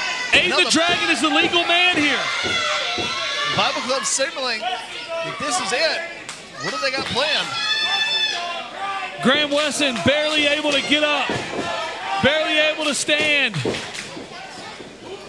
Oh! What a beautiful double team. That was a variation of total elimination. Is that going to be enough? No. Colt pulls the ref out. Great awareness by Colt Smith to pull the referee's legs out. It breaks the pin, and technically he could be disqualified, but if there's a disqualification, Smith and Wesson will retain the title. That's right, so they don't care if they get disqualified. That's the champion's advantage in this match. Oh, hot shot on the middle rope. Schoolboy roll. Schoolboy. Oh, and a kick out before referee Aaron Scott could get back in position. Oh! He hits the cutter. Is that going to be enough? It might be as he hit that cutter. Aiden the Dragon in the middle of the ring, but Graham Wesson still showing the side effects of the. Well, he just had both members of the Bible Club leap on top of him from the flying dragon, and then the flying crossbody by Luke 9. You see him trading hands here. Look, nice kick. Oh, referee Aaron Scott gets hit. Aaron Scott is down. Oh, low blow! Low blow! Oh my goodness. Oh, what a kick by Aiden the Dragon! Colt Smith is down. Graham Wesson is right there. Oh, look at the dragon eggs once again. Right in the dragon eggs, Bobby. Those eggs are scrambled.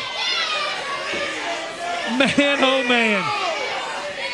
Referee Aaron Scott down, possibly out, I don't know. Oh, man. But all control is about to be lost if referee Aaron Scott doesn't come to. Oh no. No. What is Graham Wesson thinking? No, it's that kendo stick. It's the same kendo stick. He's looking to issue another beating here.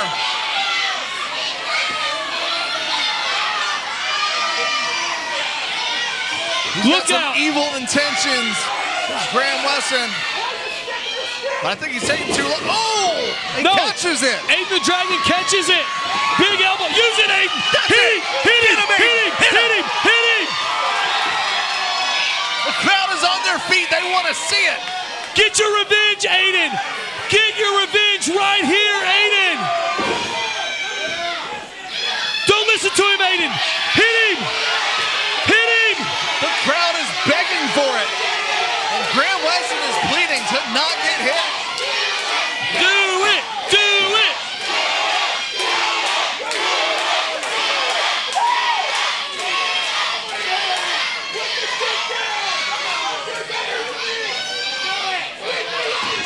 He goes to charge him. Aiden ducks. Yes!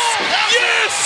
That had to be The sound of sweet revenge, Bobby! The sound of sweet revenge! Graham Wesson is regretting his life choices right now. Oh my goodness. No, he's Yes! hurting. Yes! Yes! Yes! Yes! Finally, sweet revenge, Bobby.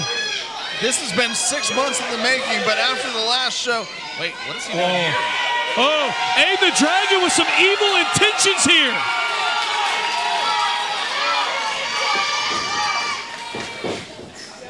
Oh! What a Hurt his knee move! with that, though. 1, 2, 3. Scott's We need still a down. referee. We should have new champions. We need a referee. Aaron Scott is still down. He took that hit from Colt Smith. Luke 9, sorry, Bobby, not to cut you off. Luke 9 finally back up on the apron. Colt Smith still completely out of sight. Graham Wesson is down for the count. He took probably about 10 shots with that kendo stick. Tag made. Referee Aaron Scott back up to his feet barely. Now Luke 9 holding him. Is Aiden going to hit that dragon kick once more? He hits that spinning kick. Oh no! He got Luke 9 instead. Graham Wesson ducked. Aiden going to check on his partner. Now he's got his back turned. There's the tag. Colt Smith back in. They hit the double barrel. He hit the double barrel on Aiden the Dragon. Aiden is down. Luke 9 is the legal man. Are they going to hit the double barrel on Aiden the Dragon? I mean, on Luke 9. A double barrel to Luke 9 after being hit in the head by his own partner. That's got to be it. No, that's not how it can end. Your winner and still EPW Tag Team Champion, Smith and Wesson. Smith and Wesson break the hearts of everyone here in the Lordatorium as they pull out a win once more against the Bible Club. I'm almost speechless, Bobby. I cannot believe the outcome of that match. Aiden the Dragon had him right where he wanted him. And then Graham Wesson smartly rolls out, ducks out of the way. Aiden the Dragon kicks his own partner. And then it was all over from there. They took a little bit too long to count. Yeah, and as tag team champions, take advantage. The beating's not over. They're not done.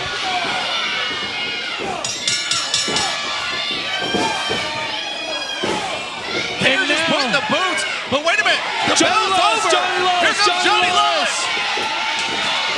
Johnny Lawless making the save for his Bible Club members. Technically, he can be back out. It was bell to bell, bell to bell. Absolutely right. Johnny Lawless is furious.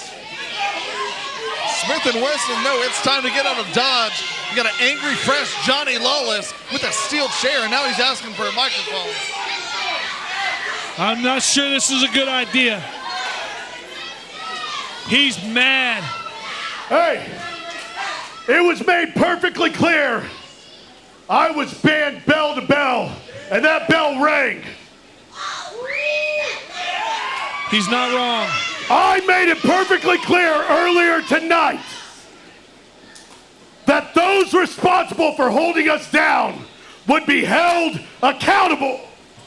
Well, you can't do that tonight. We still got the titles. That those holding us back would be brought to their knees. He sure is making some threats there, Bobby.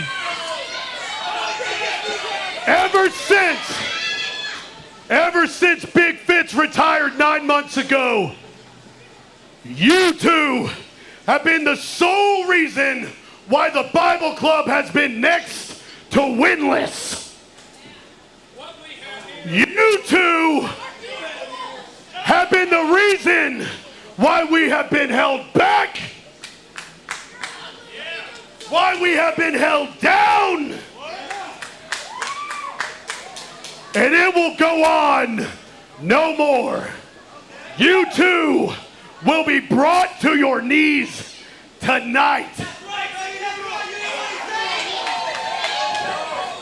Because just like when Jesus was on the cross, he said, "It is finished."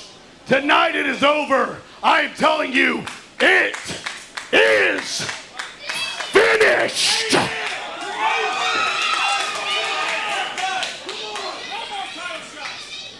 I don't know why you keep clapping. I'm talking about you. What? What?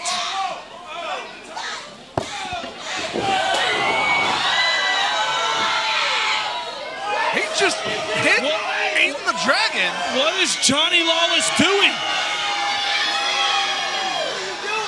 And now he just hits Luke 9.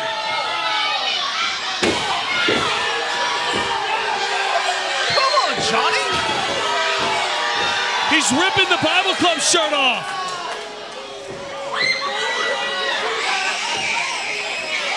What is going on? Oh my goodness. Johnny Lawless has snapped.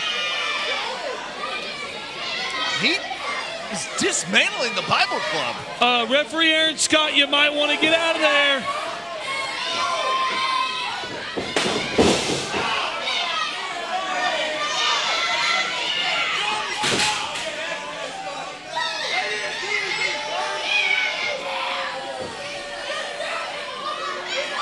And now he's just standing over a lifeless Luke 9. Aiden the Dragon already on the outside.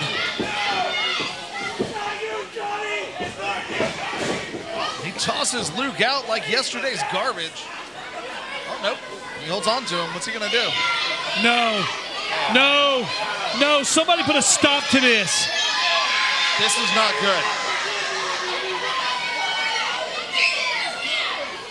Somebody from the back needs to get out of here and put a stop Look to what this. he's doing. He's got the chair right at Luke's throat. No. Johnny, no. Don't do it, Johnny. Oh my gosh! What did we just see? We better get medical attention out here for the Apostle Luke 9 right now. Somebody from the back, I know you're listening, get out here now and check on Luke 9.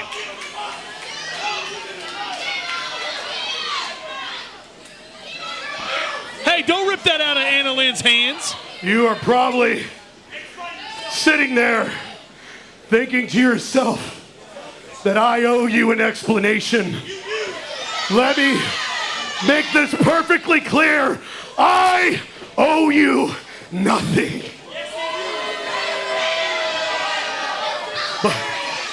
But an explanation you will get. For 5 years, for half a decade, you have cheered Bible Club, Bible Club, Bible Club. You have chanted our name over and over. You have cheered us on. When we win, you cheer for us. When we lose, you still cheer for us. But the Lord has shown me that your cheers have become songs of praise. That your chants have become worship. We have become idols in your eyes, but I will facilitate your idolatry no more. Because of false prophets and false teachers teaching a false gospel, this has become a house of false converts. You have lost your way, but I have been sent to show you the way. All you must do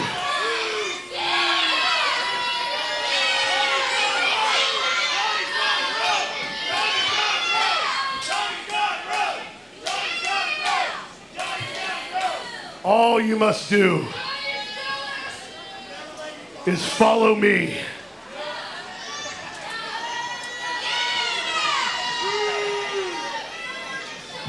Or be left in ruin.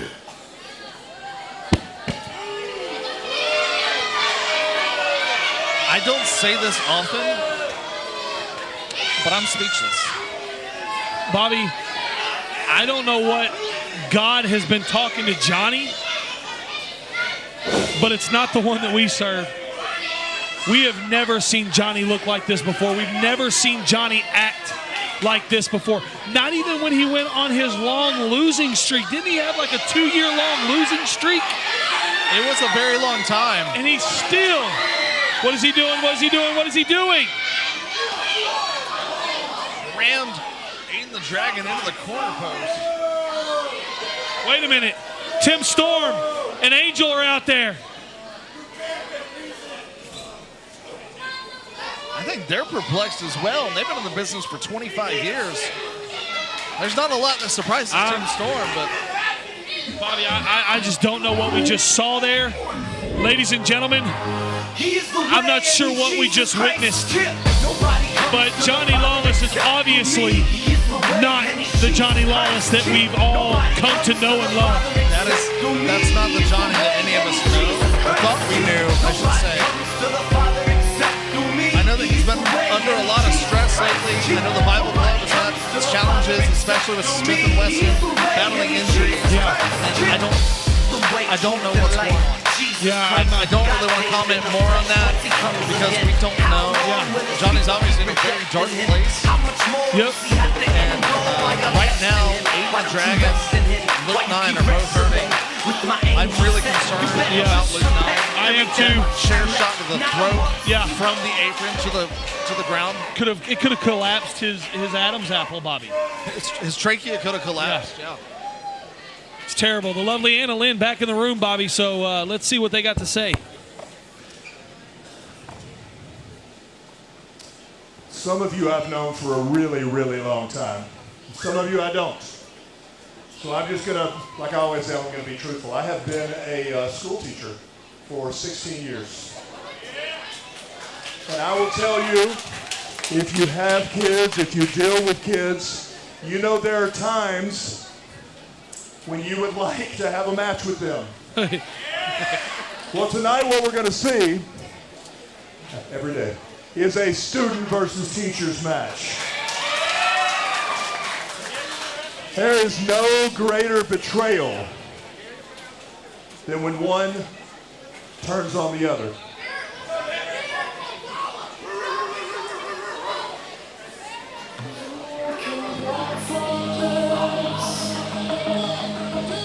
I've been a step ahead since I fell behind. You think you're tough? Well, we'll find out when your plans fall apart in front of me. You let me go, and it broke me. You turned away and abandoned me. You let me go. I can't believe it, but I will rise again like a phoenix. Has this industry turned its back on me? I cannot trust my protege, Landon, because he cannot take things apart and he cannot get the job done. You should know you trained this beast. You let me go, and it broke me. You turned away and abandoned me. You let me go. I can't believe it, but I will rise again like a phoenix.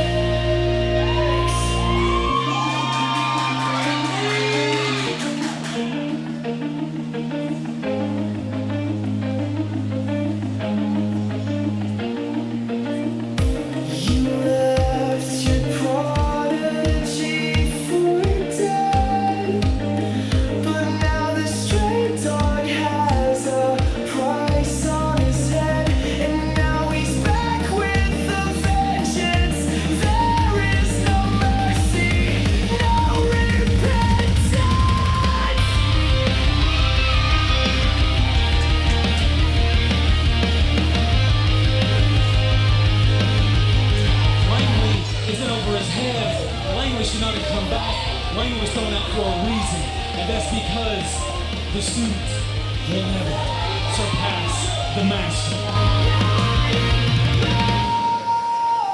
And it broke me. You turned away and abandoned me. You let me go. I can't believe it, but I will rise again like a phoenix.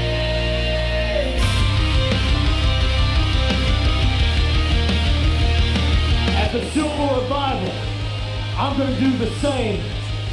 Oh, Langley. Oh, my protege. You stick your nose where it doesn't belong after I give you everything you got. I give you this career and you dare take something away from me. And Langley, at the Silver Revival, I want to teach you one final lesson.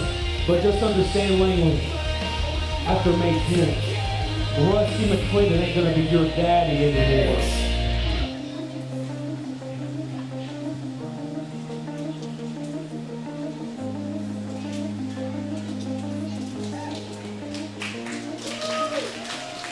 Ladies and gentlemen, the following concert is officially sponsored by Official Paintball in Forney, Texas. Anna Lynn, I'm sorry, yeah. I'm Here we sorry, go I don't again. get it. I got a. Is it this GM again? It's the anonymous GM. I got a message that this match, in addition to just being a flat-out grudge match, is now a no-holds-barred, unsanctioned match Okay. between the teacher and the student. So, had to let you know. So essentially a street Let's fight. bring it Yeah, a street fight. This is a match that I'm honestly looking forward to. Barry Brown, one of the greatest wrestlers in the entire independent scene. Yeah. And his protege, former protege, Langley, is considered a prodigy in Texas wrestling. Seeing these two go at it, just from an athleticism standpoint would be incredible. But now I don't know how much wrestling we're going to see. This is a fight. An all-out street fight. No disqualification, no holds barred. And you heard Angel say this is not sanctioned by EPW. Langley's come out prepared. He's got a baseball bat with spikes. That's a little disturbing. He's been viciously attacked by Barrett. Verbally attacked by Barrett. I'm very curious to see what happens here tonight in the auditorium. As the student and teacher go one-on-one. Barrett feels that Langley betrayed his teachings. And I don't know if he gets that. And ladies and gentlemen, remember one thing. This young man is only 15 years old. Yeah.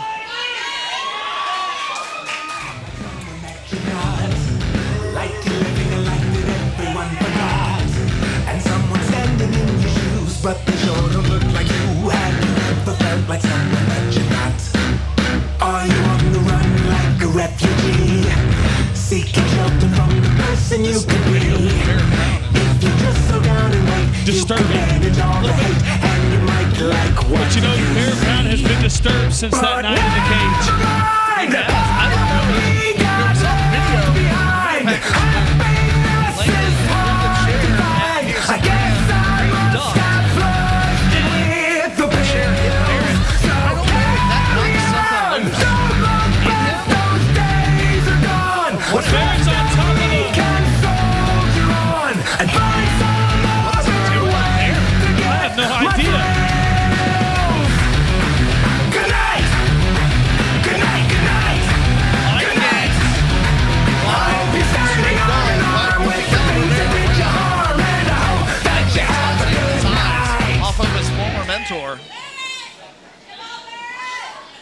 I've got another person living in my skin. What? Not just under it, but somewhere deep within. And then we see in the video, he is the king of Texas. Langley's dead. Look at his video back. Never mind, a part of me got left behind. Happiness is hard.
Ladies and gentlemen, the following contest is a student versus teacher no-hold-barred match, and it is unsanctioned by EPW.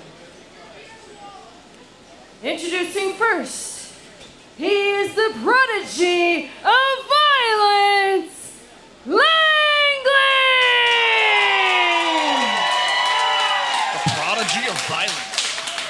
Fitting for a match we're about to And see. his opponent, he is 50 caliber, Barrett Brown!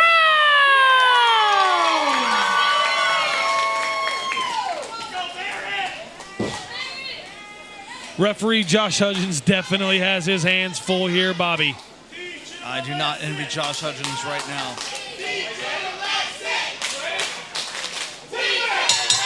But really, if you think about it, it's unsanctioned. The only thing that he has to do is count a pin. That's true. No rules to enforce.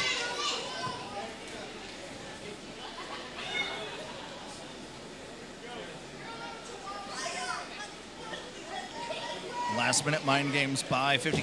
What in the world? He just threw the bat down.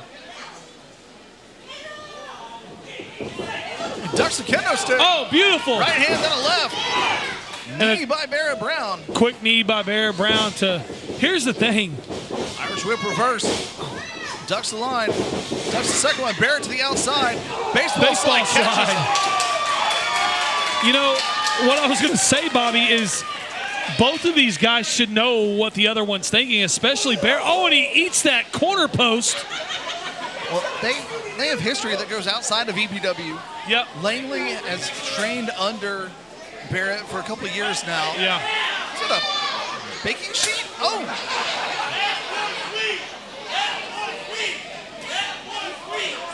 Then they were, you saw in the video, fighting, they're going to sign this as Stray Dog. They were former tag team champions. They were the ones who lost the tag titles to Smith & Wesson. Langley, in all intensive purposes, ladies and gentlemen, has been viewed on the independent scene. Oh, and he gets hit with that kendo stick. He has been viewed as the next Barrett Brown. And he wants to actually let go of that as much as an honor it is. He says he's not the next Barrett Brown, he's the first Langley. Barrett is just toying with Langley right now.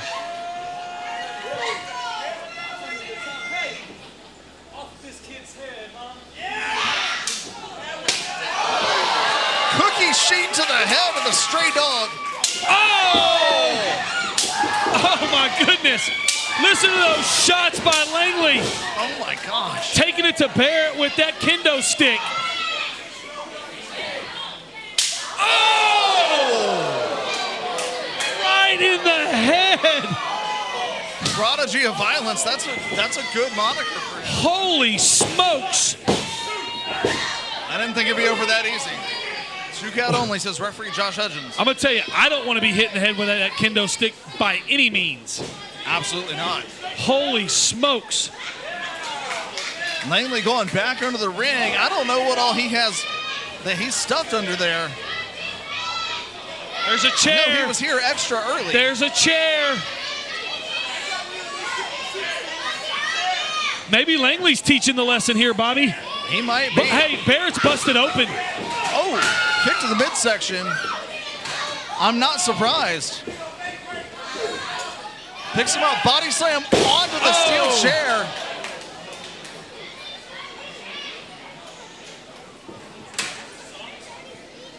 Yep. Now he's got his foot on his throat.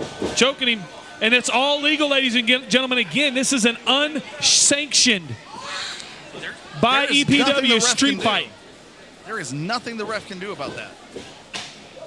That was weak. That was weak. Oh, that's not so. Yikes.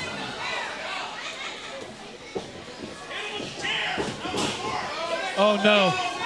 Evil intentions by Barrett. Oh, Barrett just stomps his face right into that steel chair.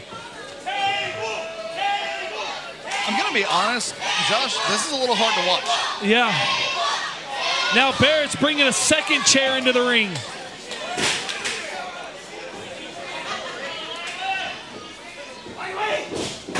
Oh, Barrett hits himself in the head. That backfired. DDT! Oh, wow. Right into the steel chair that was laying in the middle of the ring. Barrett is definitely busted open, Bobby. You can see blood dripping down his forehead. Barrett Brown is busted open. Langley hit the DDT on the chair, only got a 2 count. As vicious as that is, I think it's going to take a lot more. He just slammed Barrett's head down into the apron. Now he's wedging the chair between the top and middle turnbuckle. Langley's got evil intentions. That does not bode well for 50 caliber. Irish whip in, catches himself just in time. Elbow to Langley. Taunting, kick. Oh, gets Seguri out of the corner. Uh-oh. Now the straight dog grabs Langley by the hair. That chair may come back to haunt Langley here, Bobby. No. Suplex rolls, small package. Rolls him up into a small package, only a 2 count. Oh, wow. What a shot right to the mouth. Sling blade again. Nice sling blade by Langley. He points that chair again, Bobby. Evil intentions on the mind of the prodigy. Oh! Head right to the chair. Both of these men need to be checked for concussions after this match. You got that right, Bobby. I'm just blown away at what we're seeing here. Oh, and he hits him with that straight offside and just rips it. There's wood flying everywhere. Breaking it over the head of Langley. And I've got to wonder, I realize pride is important. I realize that standing up for yourself is important, but how much effect does this have on the longevity of your career to be in a match like this? Ask Mick Foley. Oh! Well, Langley's certainly not having a nice day after that move, and a kick to the head to boot. Only a 2. And he kicks out. He dug deep right there, Bobby, to kick out of that. Only a 2 count. Langley near fall. Langley has a lot to prove here, and if he can beat his former his former mentor in a match like this, that is going to skyrocket Langley that much more. You know, and people are wondering, why is Barrett acting the way that he's acting? You know, I actually was able to talk to Barrett earlier tonight, surprisingly. Who did you not talk to today? You, until tonight when we got to the table. That was so nice. But what I was going to say is, he views Langley as someone that has betrayed his teachings. He just got knocked out. Top rope, boot to the face by Langley. Oh, shot to the throat by Barrett Brown. Uh-oh. Uh-oh. Oh, no. Is that 2 chairs set up? No. This does not bode well for anybody. Absolutely bodes well for no one.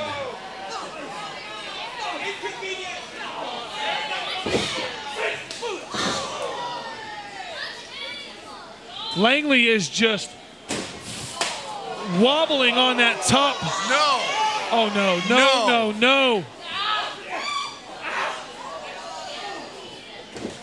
Uh-oh.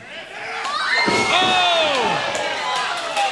Coup de grace over the backs of the chairs. He's technically over them. He's got the pin. Pin him, ref. That was a 3 count. The referee took too long to count.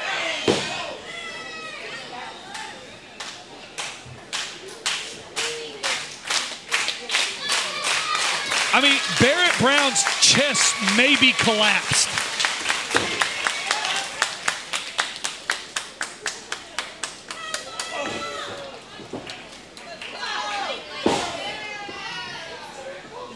Big forearm to the side of Langley's face.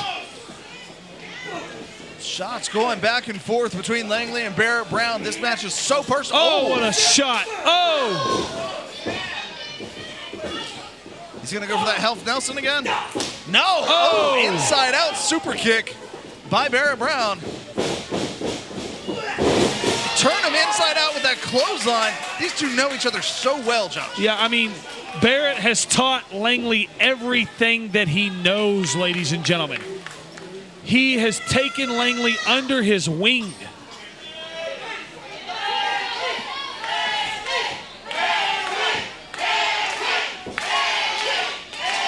Crowd chanting for Langley.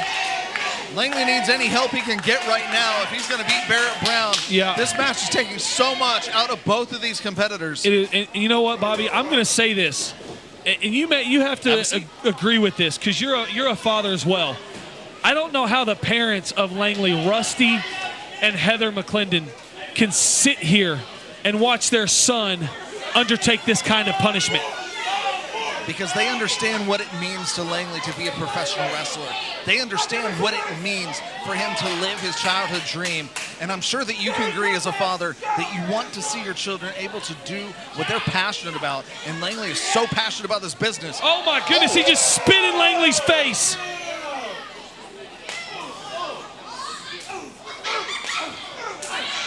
Just slapping back and forth.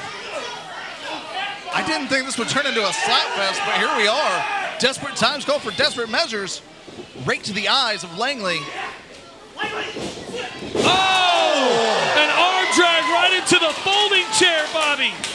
This is hard to watch. My, oh my, both of these guys may be broken in half by the time we're done.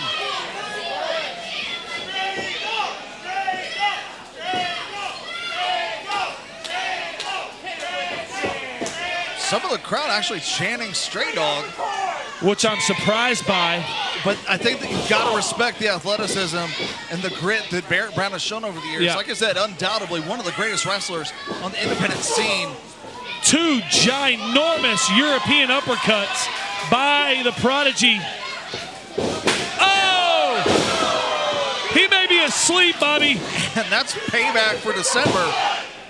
When Langley threw the chair in his face in the steel Only cage. a 2 count per referee Josh Hudgens.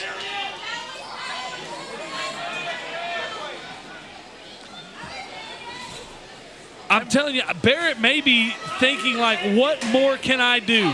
What more is it going to take to get this kid to give up and to quit? I don't know. I am so amazed at what we've seen here tonight in this match. What we saw with Johnny, what we've seen in every bit of this show. It's absolutely incredible. Oh, Barrett's head bounced off that chair like a basketball. Shades' sister Abigail, only a 2. I don't know how he kicks out of this. I don't know how he kicked out either, Bobby. Uh-oh. Uh-oh. Uh-oh. He's got that bat, that spiked bat. He calls it Annabelle. Well, I'll tell you what, if he hits Annabelle. He's about to ring the bell of Barrett Brown with that. Barrett pleading, wisely pleading.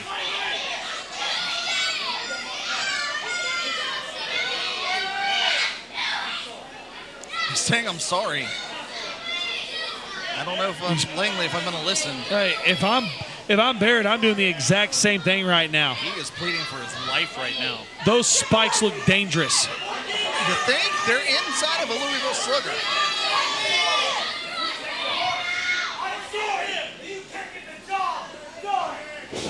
Oh, jeez! Just hit Langley in the dangly.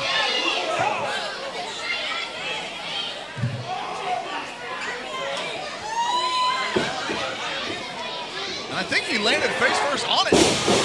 Brainbuster. Is that going to be it? How did he kick out of that? Bobby, I don't know if you saw what happened, but that spiked bat shot into the crowd. I hope nobody is injured because that bat is, those spikes, like you said, those spikes are embedded into a Louisville Slugger bat. I sure hope nobody in the audience was injured by that. Wait, he's got a submission on. He's got him in a crossface. Ooh, big stretch. Barrett crawling, inching to the ring, grabbing the chair. Desperation. Oh my gosh, the chair is in the mouth of Barrett Brown. I can't watch this. Oh my, he's making Barrett eat the chair. Barrett rolls him up, 1, 2. Oh. A low blow by Langley. Oh my gosh. need a jockstrap and cup manufacturer to sponsor this show. With all the low blows we're seeing here tonight. Wait, oh, no. That's in a terrible spot. This could end a career.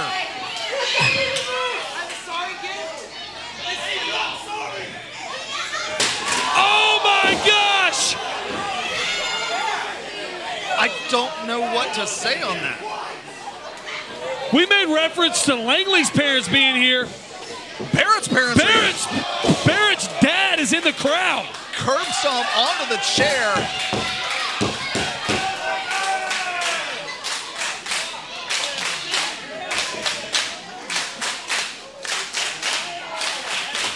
Desperately crawling over to 50 caliber Barrett Brown. He needs to make the pin. Referee out of position. Wait, the lights go out. What happened? The lights just went out. The lights just went out. What's happening? There's somebody's in the ring and Yes. Hood just assaulting Langley. Bobby, you know who that is? Who is The that? shapes look familiar. Who? I think I have a feeling who it is. Who are these black hooded guys? Barrett's obviously calling the shots, and they removed their Bobby, hoods. You know who that is? that's Sam Silver, JT Turner, and Cody Gray. Barrett's new apprentices.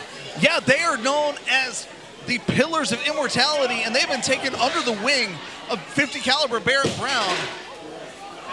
And they simultaneously all go to the outside of the ring. Somebody's got to get out here and help Langley. Someone from the back has got to get out here and help Langley. This is bad. This is going from a wrestling match to a crime scene.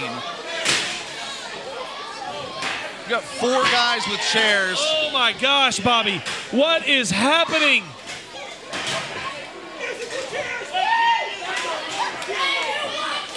And referee Josh Hutchins can do absolutely nothing about this.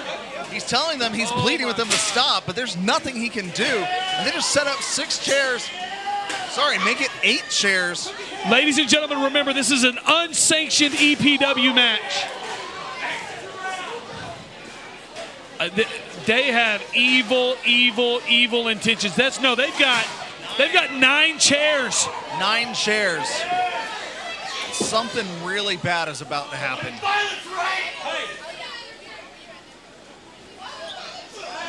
Oh no! No! We saw them do this in the Holy Rumble. No!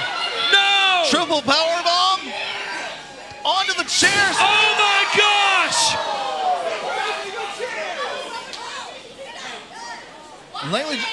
Langley is not moving. Barrett puts his foot on top of him. He kicked out! He kicked out, Bobby! Barrett is furious.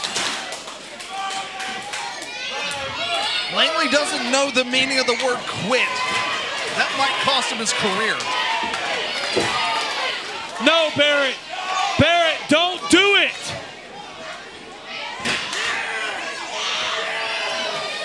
Barrett's got Annabelle. Somebody get out here and help Langley. Barrett calling for a mic. The referee calling for a mic. JT Turner, if anyone tries to get in this ring, you take their head off with that chair. No. This is wrong. Where's your family, Langley? Back in the back somewhere. I'm sure Heather and Rusty love what they're seeing right now. You know what?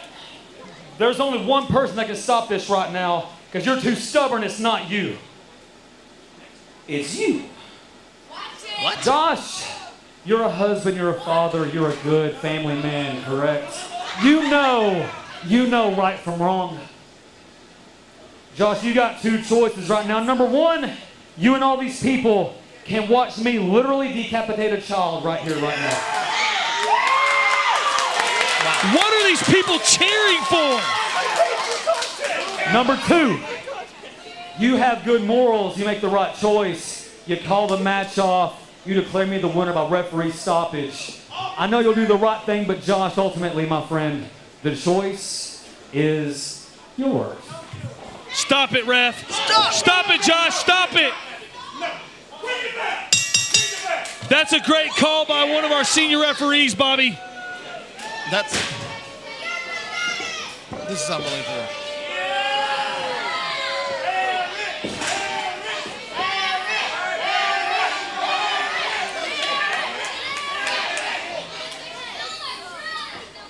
We are going to need someone out here to give Langley medical attention.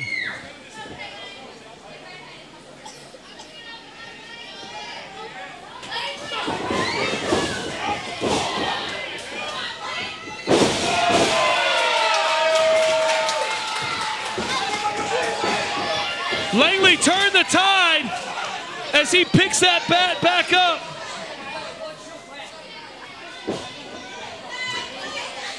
Langley barely able to stand, ladies and gentlemen.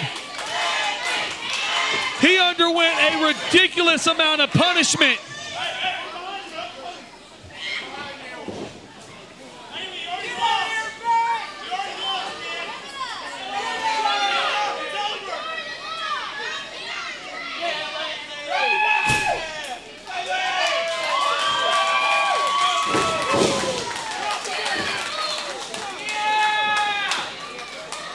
I'm telling you, ladies and gentlemen, this young man may need medical attention.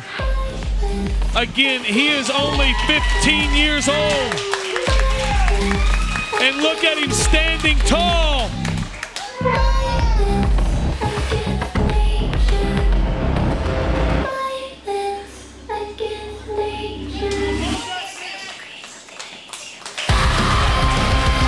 Ladies and gentlemen, I am absolutely mind blown at what we just saw happen right here in the auditorium.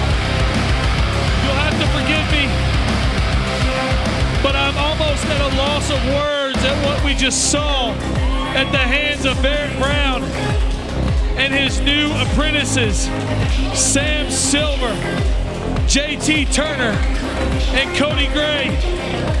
But you got to give this young man credit as he is walking out on his own accord right here tonight in the auditorium.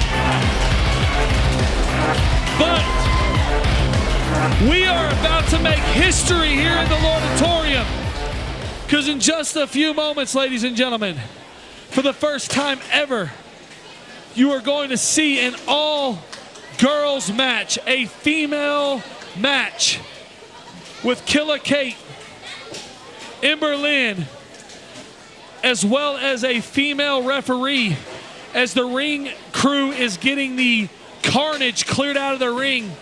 Pardon my partner, Bobby Graham, had to go and handle an emergency. He wanted to make sure that were the paramedics out there waiting for Langley. I knew that's where you went.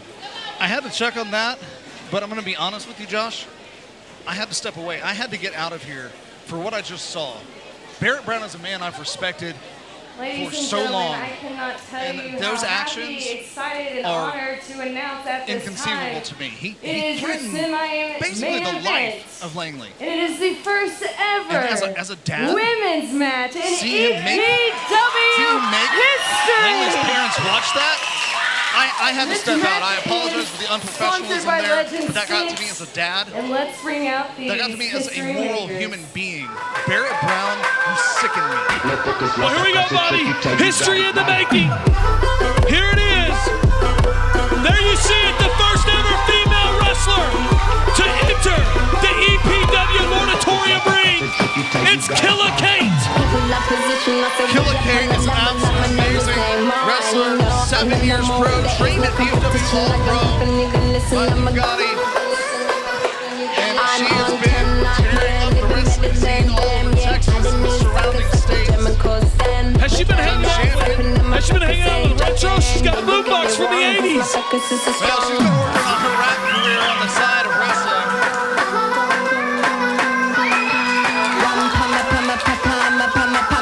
Focus lost, I concentrate, and now you got it wrong. Go off on them. This is history in the making. Go off on them. First ever women's match Focus lost, here in this ministry. you got it wrong.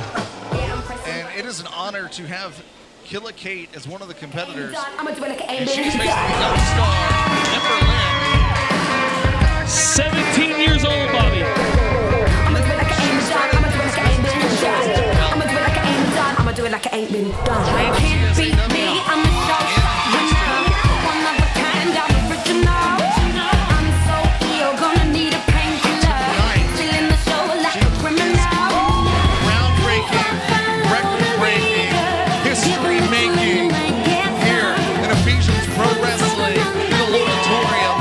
Silver Revival.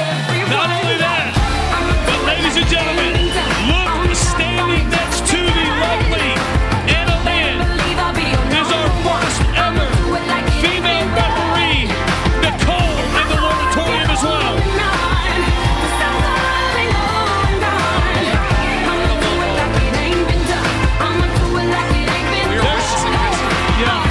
This is so awesome, Bobby. The young star, Ember Lynn, Killer Kate. Ladies and gentlemen, the following contest is the first ever women's match in EPW.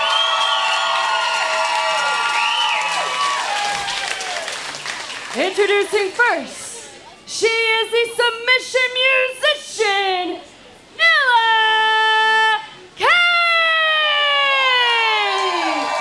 Killer Kate, the submission. and her opponent, she is the young star, Ember Lynn.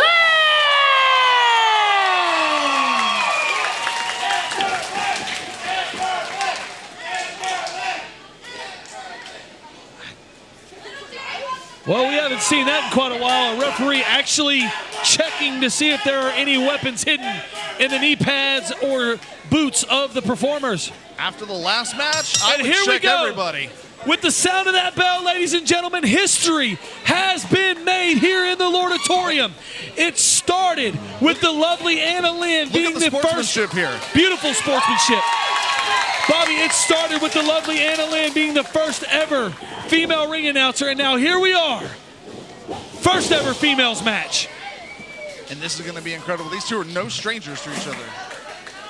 They've fought several times before. And as we said, Killer Kate with the experience advantage. And also, she's got an MMA background, so we're going to see a lot of submission style from Killer Kate.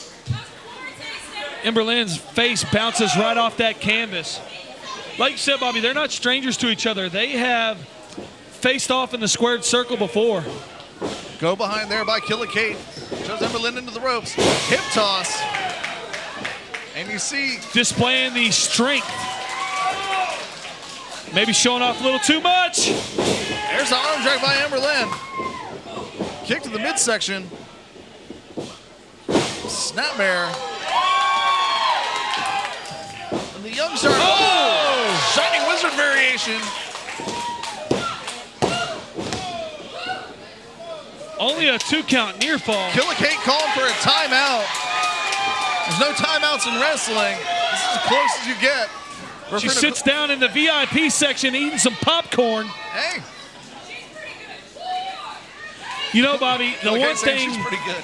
the one thing that this really sends excitement through me about is we made notice that we have 2 of our female EPW wrestlers sitting down in front of us right now.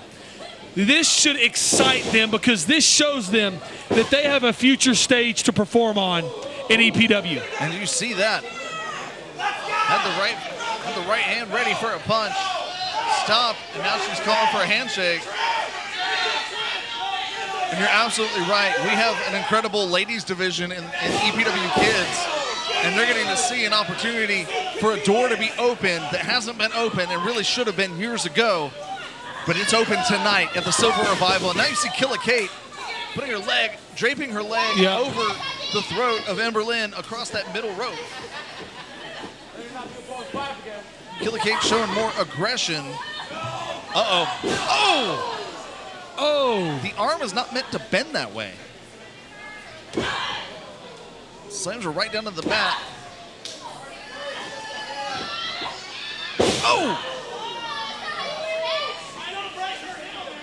Killer Kate's got a mean streak. So there's up with that word killer. Maybe she's a killer. She's got her draped over the ropes. She's still working that arm. Look at her bending it over the ropes. Oh. Tells the ref she can count. Ember Lynn really favoring that left arm.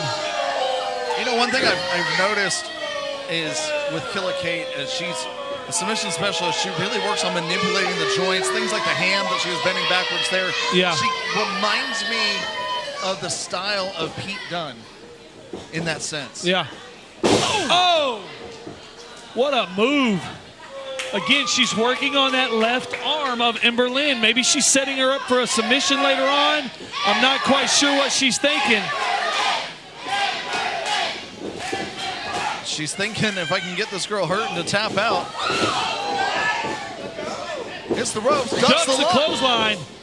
We go tilt-a-whirl, head scissors into a schoolboy. Wow. Look at the athleticism, Bobby. Oh, big forearm there. Back elbow. Kick for a snapmare. Nope. Oh. Killer Kate counters. It's the elbow to the back. Lower to mid-back.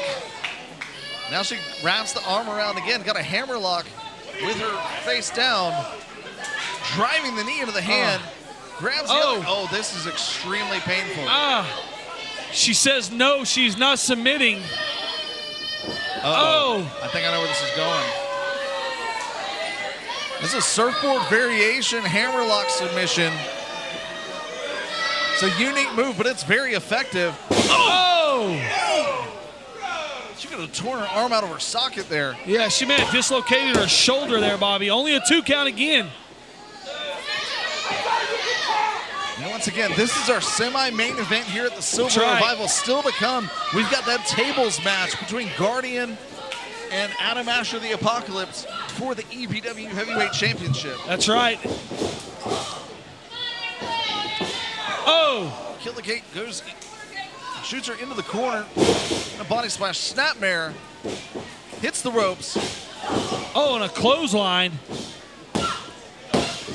Again, only a 2 count, but look, she grabs that left arm and goes right into a submission, Bobby. No wasted motion.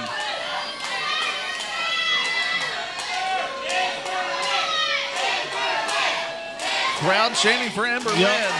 They want the youngster to win her debut here in EPW. It's both their debuts. Nice Irish whip counter, breaks the hold. Springs off into, that was a beautiful arm drag by Ember Lynn. Beautiful arm drag.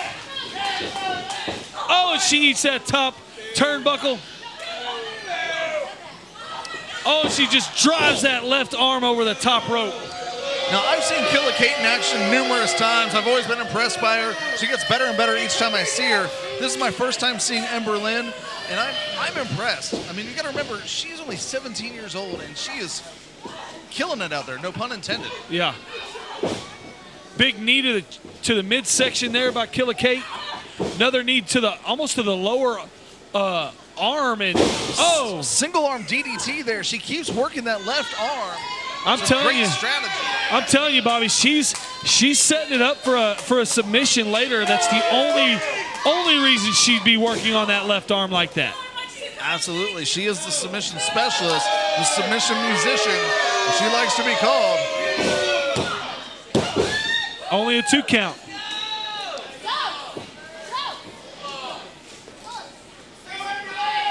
Saw a little bit of frustration on the face of Killer Kate. Yep. And then that head bouncing off that top turnbuckle, ladies and gentlemen.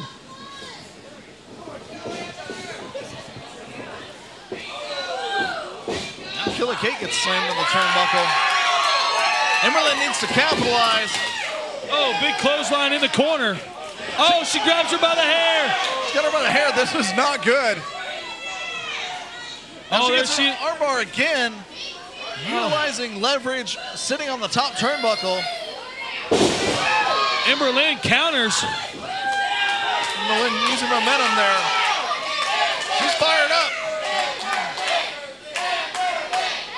The crowd is behind Ember Lynn. What's she got planned here?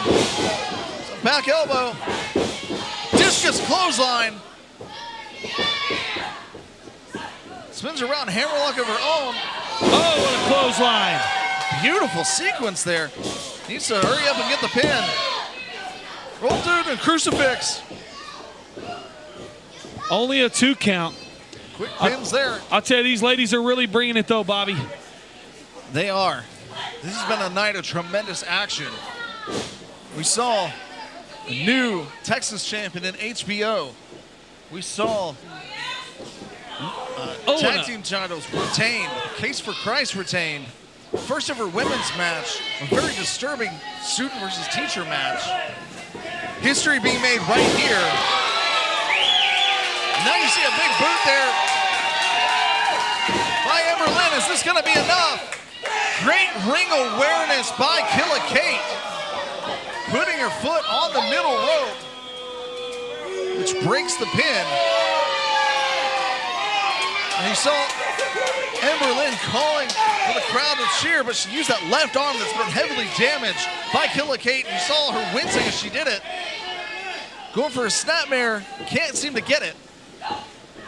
Counter, goes for it again. She's got a neck wrench on.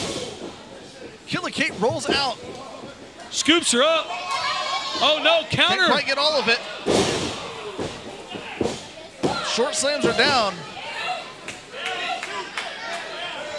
I'm sorry there, Killa Kate. I think it's going to take more than a short slam to get a win. But she goes back to work on that left arm. And that's the thing. Keep working the arm. Keep doing the hammer locks, the stretches. Ooh, big stretch. Pulling on the neck now. Yep. She's got a hold of that chin. Emberlyn trying to get the crowd behind her body. Oh, a big elbow. Rolls through. Only a 2 count. That was a nice counter by Emberlyn. Oh. There she goes. She finally hits that move she's been going for. Ladies and gentlemen, your winner, Emberlyn. Emberlyn! Emberlyn wins the first ever women's match here at Ephesians Pro Wrestling. Both of these young ladies made history here tonight. They sure did, Bobby. And I'll tell you, I think Emberlyn made the statement that she's not just a teenage wrestler. She's a professional wrestler. She just went toe-to-toe with a grown woman and got the W. She is and will forever be the first ever women's winner in a match here in EPW. Scripture says, let them despise you because of you. And we see that again and again. We see it with people like Layla, people like Evelyn, people like the EPW kids, like the lovely young ladies that are sitting right here in front of us. Yes. David the Goliath, people like Triple T. They literally are the future of Ephesians Pro Wrestling. Well, it's that time, Bobby. The time we've been waiting Let's give it up for. one more time for those history makers just now. You guys witnessed history here at EPW.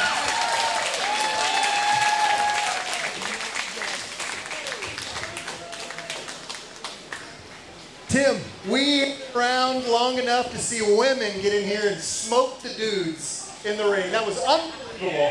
I cannot believe. So, if I'm not mistaken, if you are a lady in the building and that's got the juices flowing. Yeah, we have a huge announcement. Yeah, go ahead, girl. In the spirit of making history, in the spirit of growing the women's division here at EPW, again, it is my honor to announce that on June 21st, we will be hosting our first ever EPW Women's Pro Wrestling Clinic, where myself and the EPW coaches are here to start with the next generation. So if you're interested in, as a woman, to be here at EPW Ring and start training, you can come, you can learn in-ring training with the EPW coaches and work with me on in-ring psychology, character development. So we are excited, guys, that this is another announcement with the era that we are stepping into tonight. That is huge. That's awesome. That is awesome.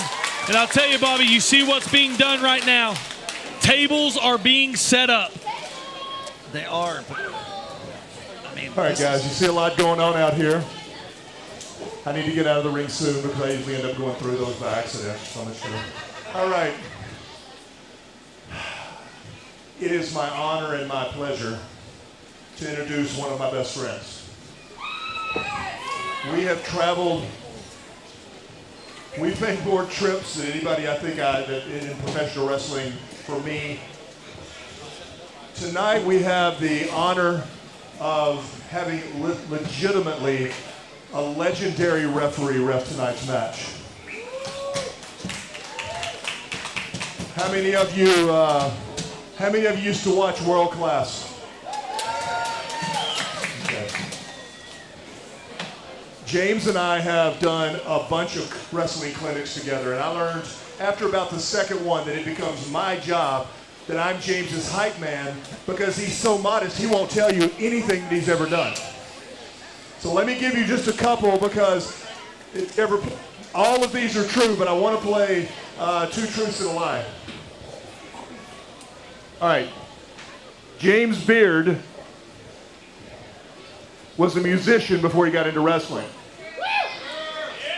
George Strait opened for James Beard. I asked James one time what he was doing. He said, I'm gonna go out and play a round of golf. And I said, how'd it go? And he said, well, I was a little off today. I was only 1 under par. But I only played 3 or 4 times a year.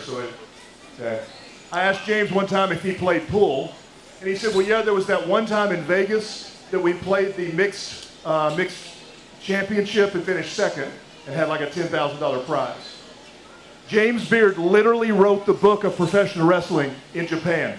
Literally wrote the book. Japanese wrestlers today, when they call a move in the ring, they're doing it because James Beard wrote down what there was and showed them how to do it. So tonight, we get 2 men. James Beard is going to referee this match.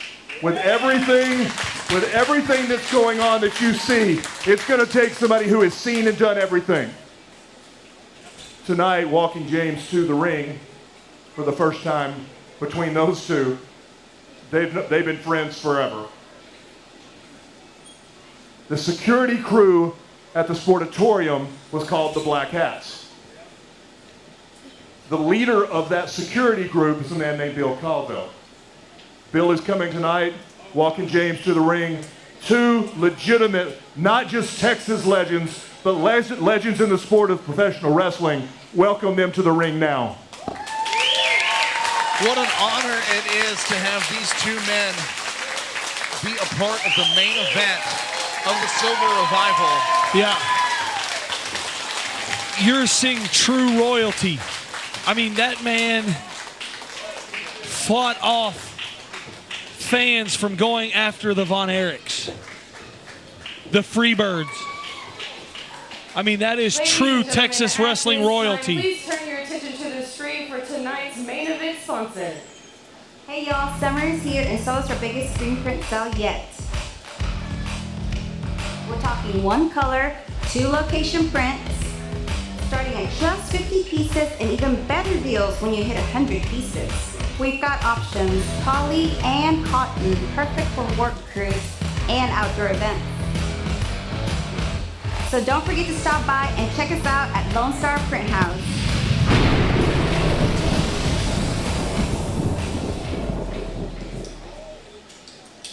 Thank our sponsors, Lone Star Print House, Yep, for sponsoring the main event here, but also they're the ones who provide the sweet gear that we have here, the EPW shop. Yeah, they are the ones that provided the Silver Revival shirts.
We're friends, let's give it all we have. Let's give it everything.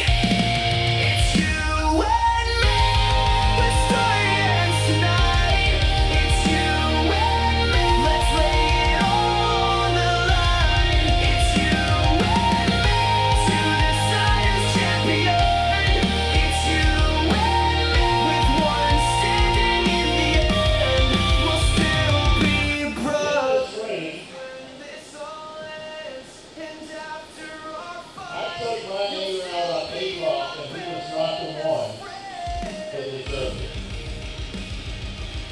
that was not my intention with this. Me and APOC are brothers.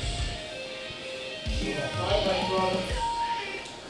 And the best man is going to win. The Bible's pretty specific. When it talks about being struck on one cheek, you turn and offer the other. That's what I did. You speared me once, I gave you a pass. You speared me a second time. No more passes. You allowed Barrett Brown to bring a table into our match. But there's a new stipulation. Now our match is a table match. It's you and me to decide who's champion. It's you and me with one standing in the end. You and I, brothers till the end. We fight side by side, now we face off as friends. I wanna win, you wanna win as well. And when this is over, we'll have a story to tell. Ladies and gentlemen, after 25 years of ministry, after 25 years of worship, and after 25 years of saving lives through professional wrestling, it is now time for your Silver Revival main event. Gladiator, gladiator, gladiator, gladiator. Bobby, I am still in awe and shock that that man that just walked through the curtain, APOC Adam Asher, has never in 25 years held the championship that he's after tonight. It is hard to believe. He's been countless time tag team champion. He was in the very first Christian wrestling show. He was in the main event. There's not a lot that Adam Asher has not done. He's held titles all over the country. He's Texas royalty. Texas wrestling royalty. I mean, when Tim was saying that he may have traveled more with James Beard than anyone else, I guarantee you APOC is a close second. Absolutely right. And it is ironic that he has not been champion here, but tonight is his opportunity. However, that means he's going to have to overcome the Guardian, who is a two-time EPW champion and has never lost. He never lost the EPW title. He had the forfeit in Bobby, this may be the most important match in this ministry's history. This could be, and this is our main event here at Silver Revival. Eyes up, Guardian. And here he is, the guardian of the people. He is your guardian, your EPW champion. Will he be the EPW champion at the end of the night? Time will only tell. One of these two men has to put over through a table to become or retain EPW champion. These guys are both mammoths of men. I have said before, I have said again, the Guardian is the strongest man in Texas wrestling this side of a drug test. And he's going to have to bring every ounce of that strength to overcome Adam Asher the Apocalypse. Adam Asher is one of the toughest, most stubborn men I have ever met, and I mean that in the best way possible. But he is going to have to bring everything he's got to overcome the Guardian and pry that championship from his hands. You know, though, you're not wrong, but you know, this may be the biggest challenge of the Guardian's championship reign, and maybe even of his career, Bobby. There's a lot on the line here, a lot of pressure here. The pressure's on the champ. It's his job to retain. There's no pressure for APOC. disagree. There is pressure because after 25 years of proving himself, he gets this opportunity and doesn't seize it. What does that do to his psyche? What does that do to his confidence? Ladies and gentlemen, the following contest is your main event. And it is a tables match for the EPW Championship. The only way to win is for your competitor to put his opponent through a table. Now introducing your competitors. First, your challenger. Hailing from Purgatory, Texas, weighing in at 260 pounds. Christian Wrestling, an EPW original, an EPW Hall of Famer. He is the Apocalypse, Adam Asher!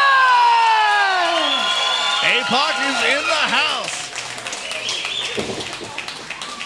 He is And his opponent, EPW royalty. hailing from Tackleberry, Tennessee, weighing in at 276 pounds. He is your reigning, independent EPW champion, the Guardian! The crowd is going to be split here tonight. Here we go, Bobby.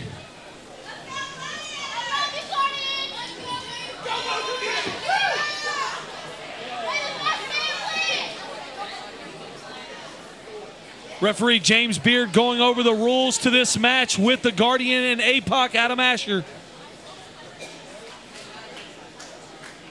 You see a sign of sportsmanship between these two. They're friends. That's that mutual respect that they have for each other. And here we are. Our main event is underway at the Silver Revival. Again, the man that's been here since the beginning, APOC Adam Asher, collar elbow tie-up with the current champion, the Guardian.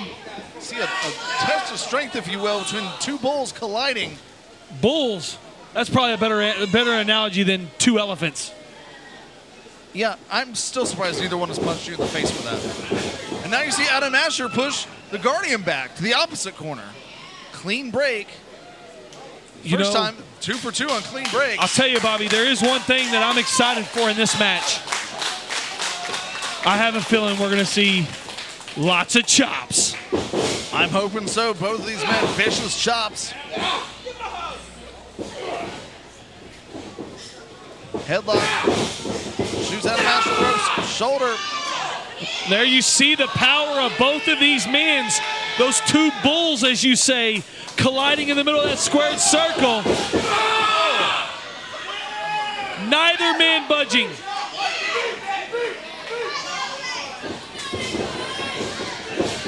Oh, both go for a clothesline. Rocked Adam Asher. Neither man going down.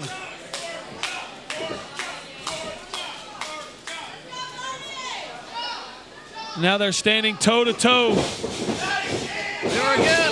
Oh! Both men finally go down. That double clothesline rocked them both. You see the Guardian rolling to the outside. Guardian better watch out. Well, there's no 10 count to worry about. No, but there's a table behind him. There is. There are tables all around the ring. As one of these men has... Oh! There's shot number one.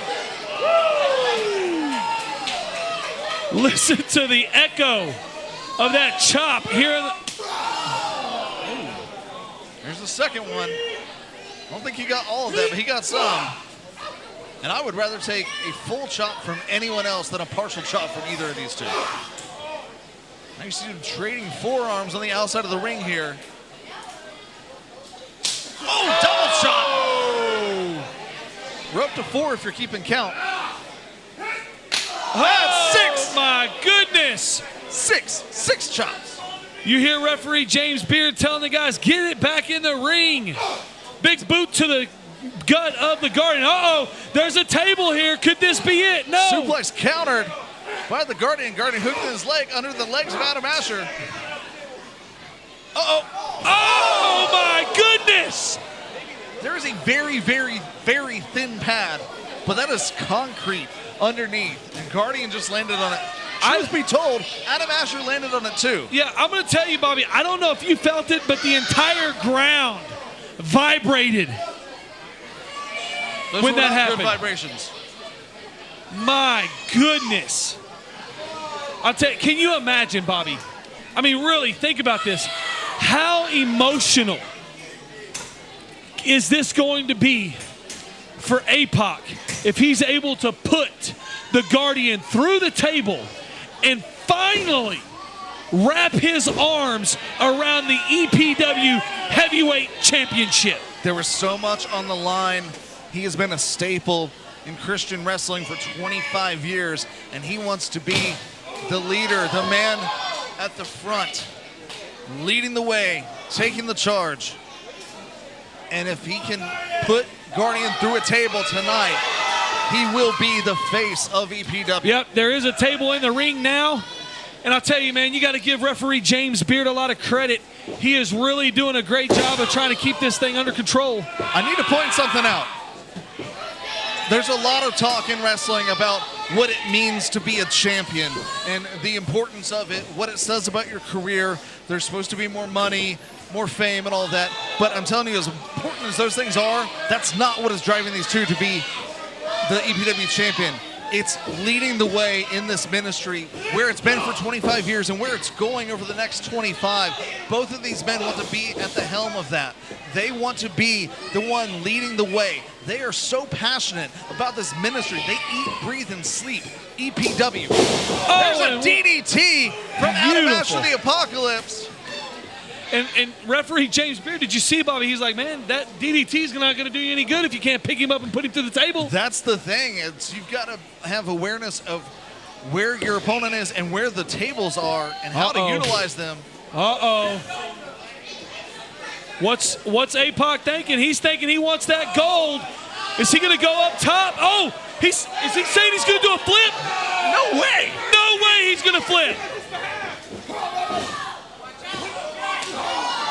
Quick move there by the Guardian. He realizes what's on the line. Both men going up. They're fighting. This could be dangerous, Bobby. This could be very dangerous. Both men. Wait a minute. They both went through the table. They both went through the table. What is James Beard going to do? They both went through. Referee James Beard telling us to hold on. He calls the, here come Angel and Tim Storm. Both men went through the table, Bobby. Hold on, what is James Beard telling them? I heard something about offensive move.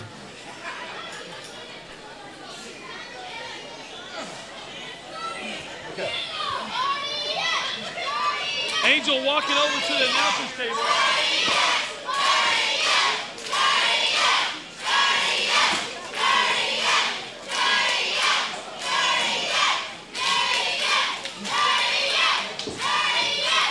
All right, ladies and gentlemen, we're going to get to see who this mysterious GM is. From James Beard, senior, and I'm also getting word in my ear. Both men through the table. There is no winner, so we will continue this match. But the GM himself wants to come out and restart this match. Guy in my ear all night. Come on out, Omega. Omega? What? Omega! It's Omega! It's Omega! You better believe that, player. He's telling you to restart the match. There's the bell.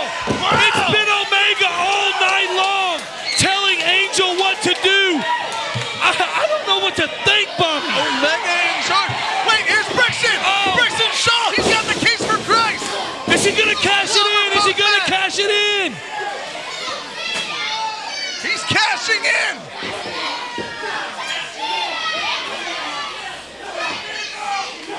He's cashing it in, referee James Beard.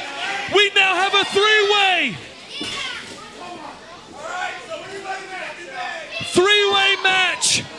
Brixton Shaw with a cover, but he can't cover him, Bobby. Now Brixton Shaw's frustrated. He's got to put him through a table. We said he could cash in at is seizing his Now, a opportunity. triple threat tables match. A triple threat tables match. What in the world is happening, Bobby? Brixton Shaw is seizing the day. He's planning to make history on this already history-making night at the Silver Revival, cashing in the case for Christ, making this a triple threat match, triple threat tables match. And I gotta wonder, is it gonna be easier to put one of these men through a table than to pin their shoulders to the mat for the count of 3? Brixton Shaw in control of this match as he's getting ready to set the table up. Brixton Shaw had a tremendous match earlier with Bam Bam Malone where he retained the case for Christ. He's had some time to breathe. And I guess he figures since both men were beating the snot out of each other and put each other through a table, maybe this is the time to cash in.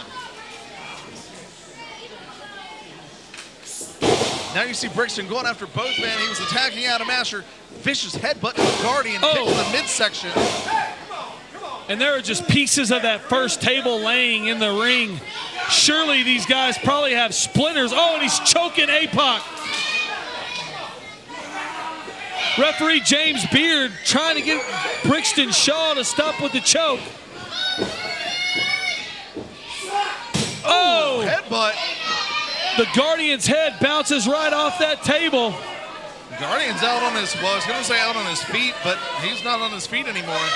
Brixton Shaw climbing to the top. Adam Asher, I think, is just realizing where he is. Now he goes. Oh, and a big slap right to the side of the face of Brixton. Oh, and a double chop. Brixton Shaw is wobbling. Wait a minute, no. Is he going to try and suplex Brixton Shaw? Guardian's got his hands on the table. What's he got in mind here? He moves the table.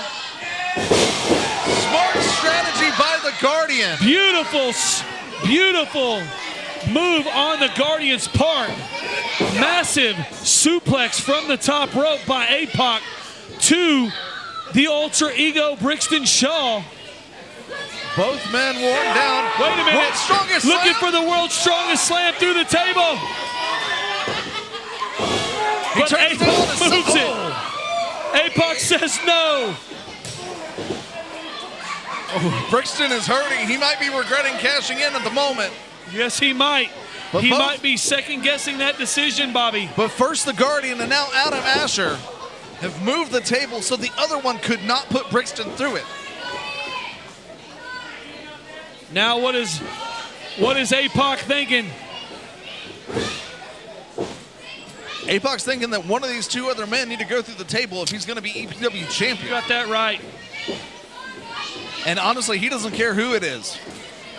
Friend or no friend, Guardian's in the way of him fulfilling what he believes is his destiny. You know, Bobby, I'm going to say this. I'm going to give referee James Beard a lot of credit for not calling for a bell when both the Guardian and APOC went through that first table. He knows there's too much on the line. And now you see Brixton Shaw fired up. He realizes what's on the line as well. Because if he doesn't get this tonight, his opportunity, his golden ticket is gone. Yeah. And now you see him choking on the Guardian over the top rope. James Beard really can't do anything. There's no disqualification. But he is. He's telling him to quit. And now he grabs Brixton by the ears. He's got Brixton Shaw by the ears. Oh my gosh. Referee James Beard takes control. Aaron Scott take lessons. Kick to the midsection. That's right. That's how you control a match right there, Beard, Mr. Beard. That was awesome, Bobby. That was. He is a guy you do not mess with.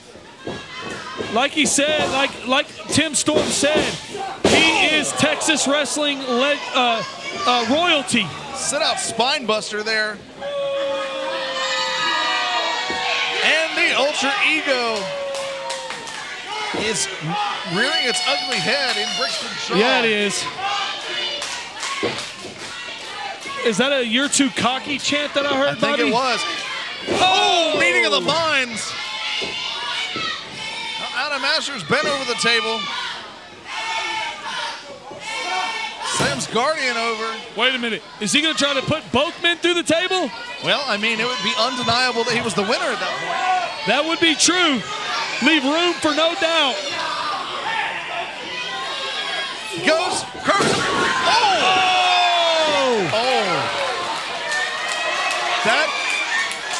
That's a way to break your tailbone. Referee James Beard says that is not an end to the match because Brixton Shaw put himself through the table. You have to put an opponent through the table, not yourself. It has to be your momentum putting one of your opponents through. I'm going to tell you, that table did not give at all.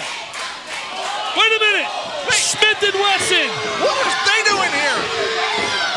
They want some vengeance because Guardian and Adam Asher had challenged them previously for the tag team title. Wait a minute. Here comes Retro Dewey Declan and the Texas champion HBO to the rescue. Even in the odds, this is pandemonium. Graham goes over. Smith goes over.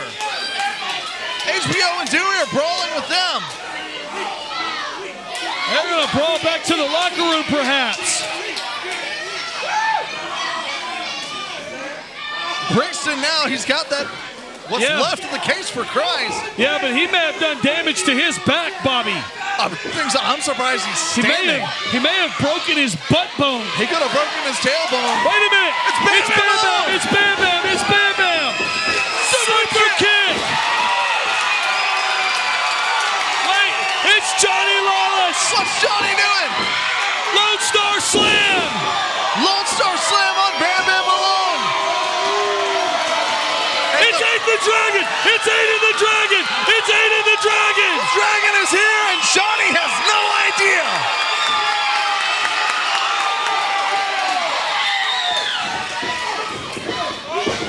Yes! Yes! You deserve it! It's Ryan Hart! Ryan Hart's in here! What is going on? Heart attack! What is happening here tonight? It's Omega! It's Omega! It's Omega! Omega Code! Omega Code! That's how you begin. That's how you handle being a GM. It's the pillars of immortality. Along with Baron Brown. I think that James Beard has officially lost control of this match. Yeah. What is are they gonna triple power bomb Omega, the general manager? There's gotta be fines following this. I don't think they care about fines. They care about making a statement. They didn't wait a minute. Guardian's back up. And now they're attacking the Guardian. Oh! Oh! Vicious shot to the Guardian. What is Barrett Brown doing right now? Barrett Brown, I think, is bound and determined to single-handedly dismantle EPW. He's going after the knee, that injured knee of the Guardian. No! It's Langley! It's Langley! It's Langley! HBO, Aiden the Dragon. Joey Declan, they have come out to defend the Guardian. Barrett Brown got out of dodge. They are defending their champion.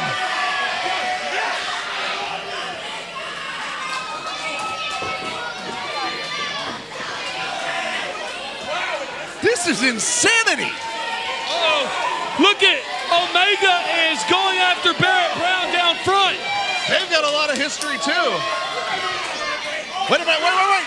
Langley! Coffin dive! Referee James Beard is at a loss of words. He can just throw his hands up. What else do can you do? Everyone is down. Adam Asher's down in the ring. Brixton Shaw's down in the ring. Guardian's down out of the ring. And the crowd is chanting for APOC. He's got the case for Christ again. Brixton's got the case for Christ. Oh! APOC's laid out, but Brixton, now you got to pick him up and put him through a table. Is Brixton Shaw going to be able to seize the day? Maybe here, Bobby. This may be his chance. Are we going to have a new EPW champion? He's been a champion before. Will he regain the heavyweight championship here tonight in the main event of the Silver Revival? I just don't know how he can, Bobby. The odds are stacked against him. I don't even know where the Guardian is.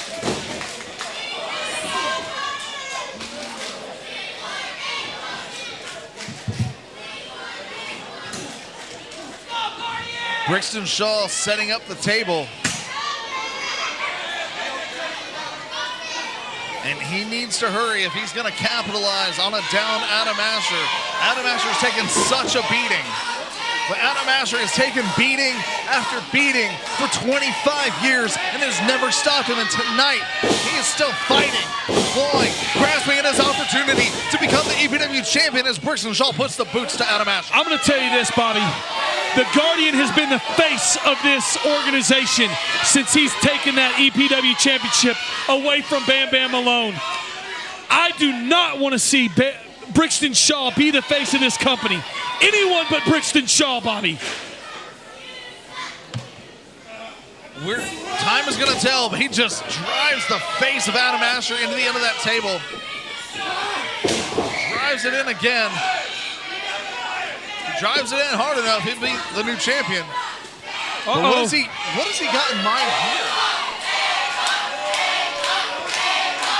Crowd chanting for APOC.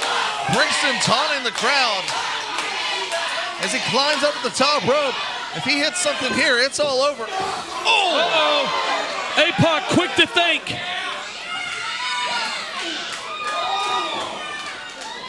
Brixton right in the tea and crumpets there. He is, and again, Bobby, I still do not... Wait a minute. We saw him attempt this move before.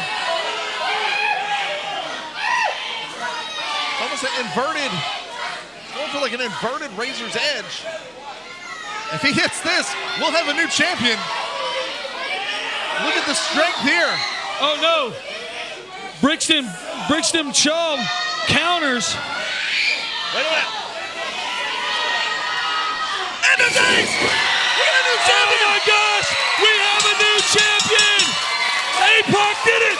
APOC did it! APOC did it! He's the champion!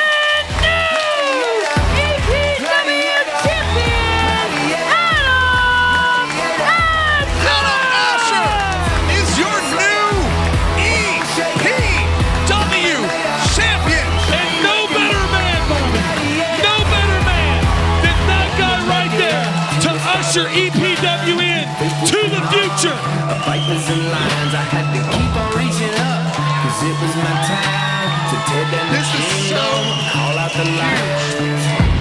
History was made here tonight on multiple occasions. This right here, and look at the ring. Guardian takes the championship. The Guardian's hurting, Bobby. I'm shocked he's standing and Rivera did. Now he raises the hand of Adam Asher. The two men have raised, sign of sportsmanship, sign of brotherly love and respect. Pass me the torch, if you will. As Guardian hands over Bobby, the EPW championship to Adam Asher. Bobby, he finally did it. And look, what better than for his best friend, Tim Storm and Angel, to be here to witness APOC finally get his hands on the title that has eluded him for 25 years. Absolutely. What a way to finish off the Silver Revival. This has been an incredible night. We saw HBO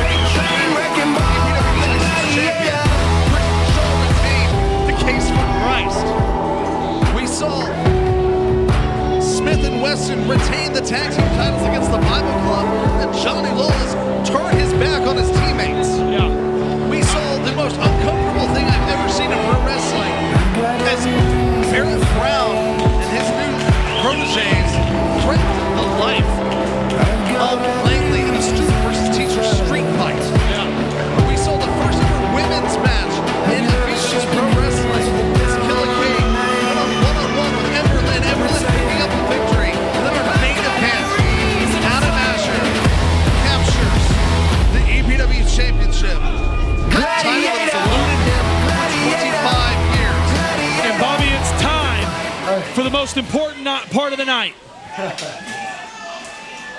EBW faithful, you having a good time tonight?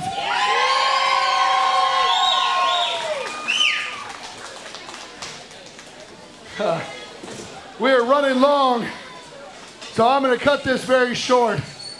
The whole reason that we do this is so we can share the good news of Jesus Christ.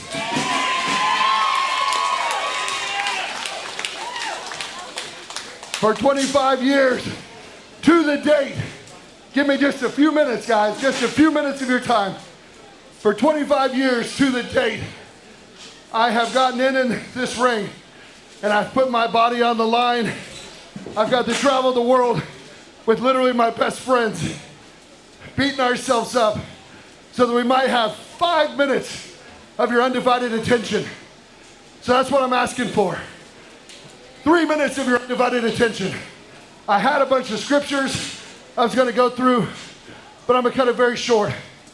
Jesus Christ lived a perfect life. He died on the cross, and he raised again 3 days later to defeat death and defeat Satan once and for all.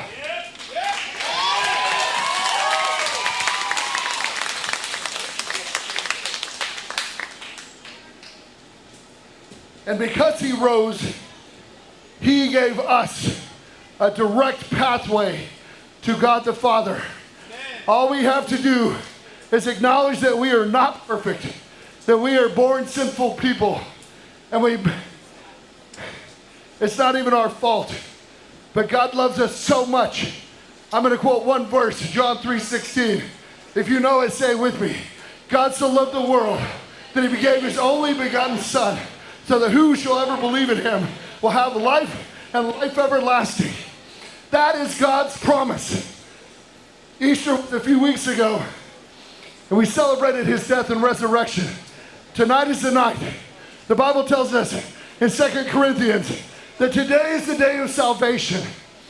If you have never had that moment where you've acknowledged that you're imperfect and that you can't work your way to heaven, you can't buy your way to heaven, you can't earn your way to heaven, the only way to get to heaven is to accept Jesus Christ as your Lord and Savior.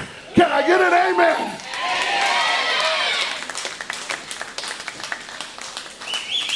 August 1st, 1996, I had an encounter with Jesus Christ. And I realized, even though I knew the Bible, I knew Scripture, I went to church, I knew God in my head, but I did not know him in my heart. And August 1st, 1996, I accepted Christ as my Lord and Savior. And my life has not been perfect ever since. But when I'm down, when I'm depressed, when I'm anxious, when I'm angry, all I have to do is turn, because God is always right here by my side waiting to walk with me through the deepest, baddest, scariest storms.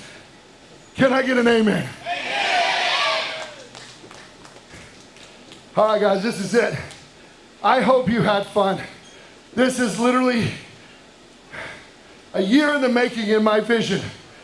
A sold-out capacity crowd. Thousands of people watching us live. Yes, give yourselves a hand.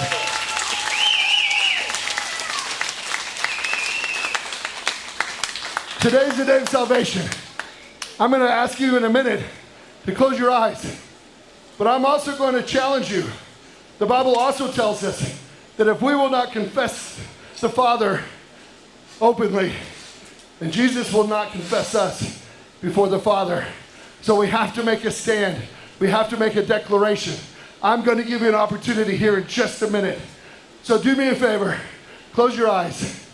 If you have never accepted Jesus Christ as your Lord and Savior, just repeat this very simple prayer. There's no magic in the prayer. It's just an acknowledgement of our broken, sinful nature and us accepting the gift, the free gift of eternal salvation in heaven with our Father. Lord, I thank you for this day. I ask you to forgive me. Repeat this after me. I ask you to forgive me of my sins. I acknowledge that you were born. You lived a perfect life. You were killed a gruesome death on the cross for my sins. And I ask that you come and live in my heart. Send the Holy Spirit to be my counselor, to be my guide, to be my ever after. I thank you for the free gift of salvation through the death and the resurrection of your Son. Amen. Keep your eyes closed.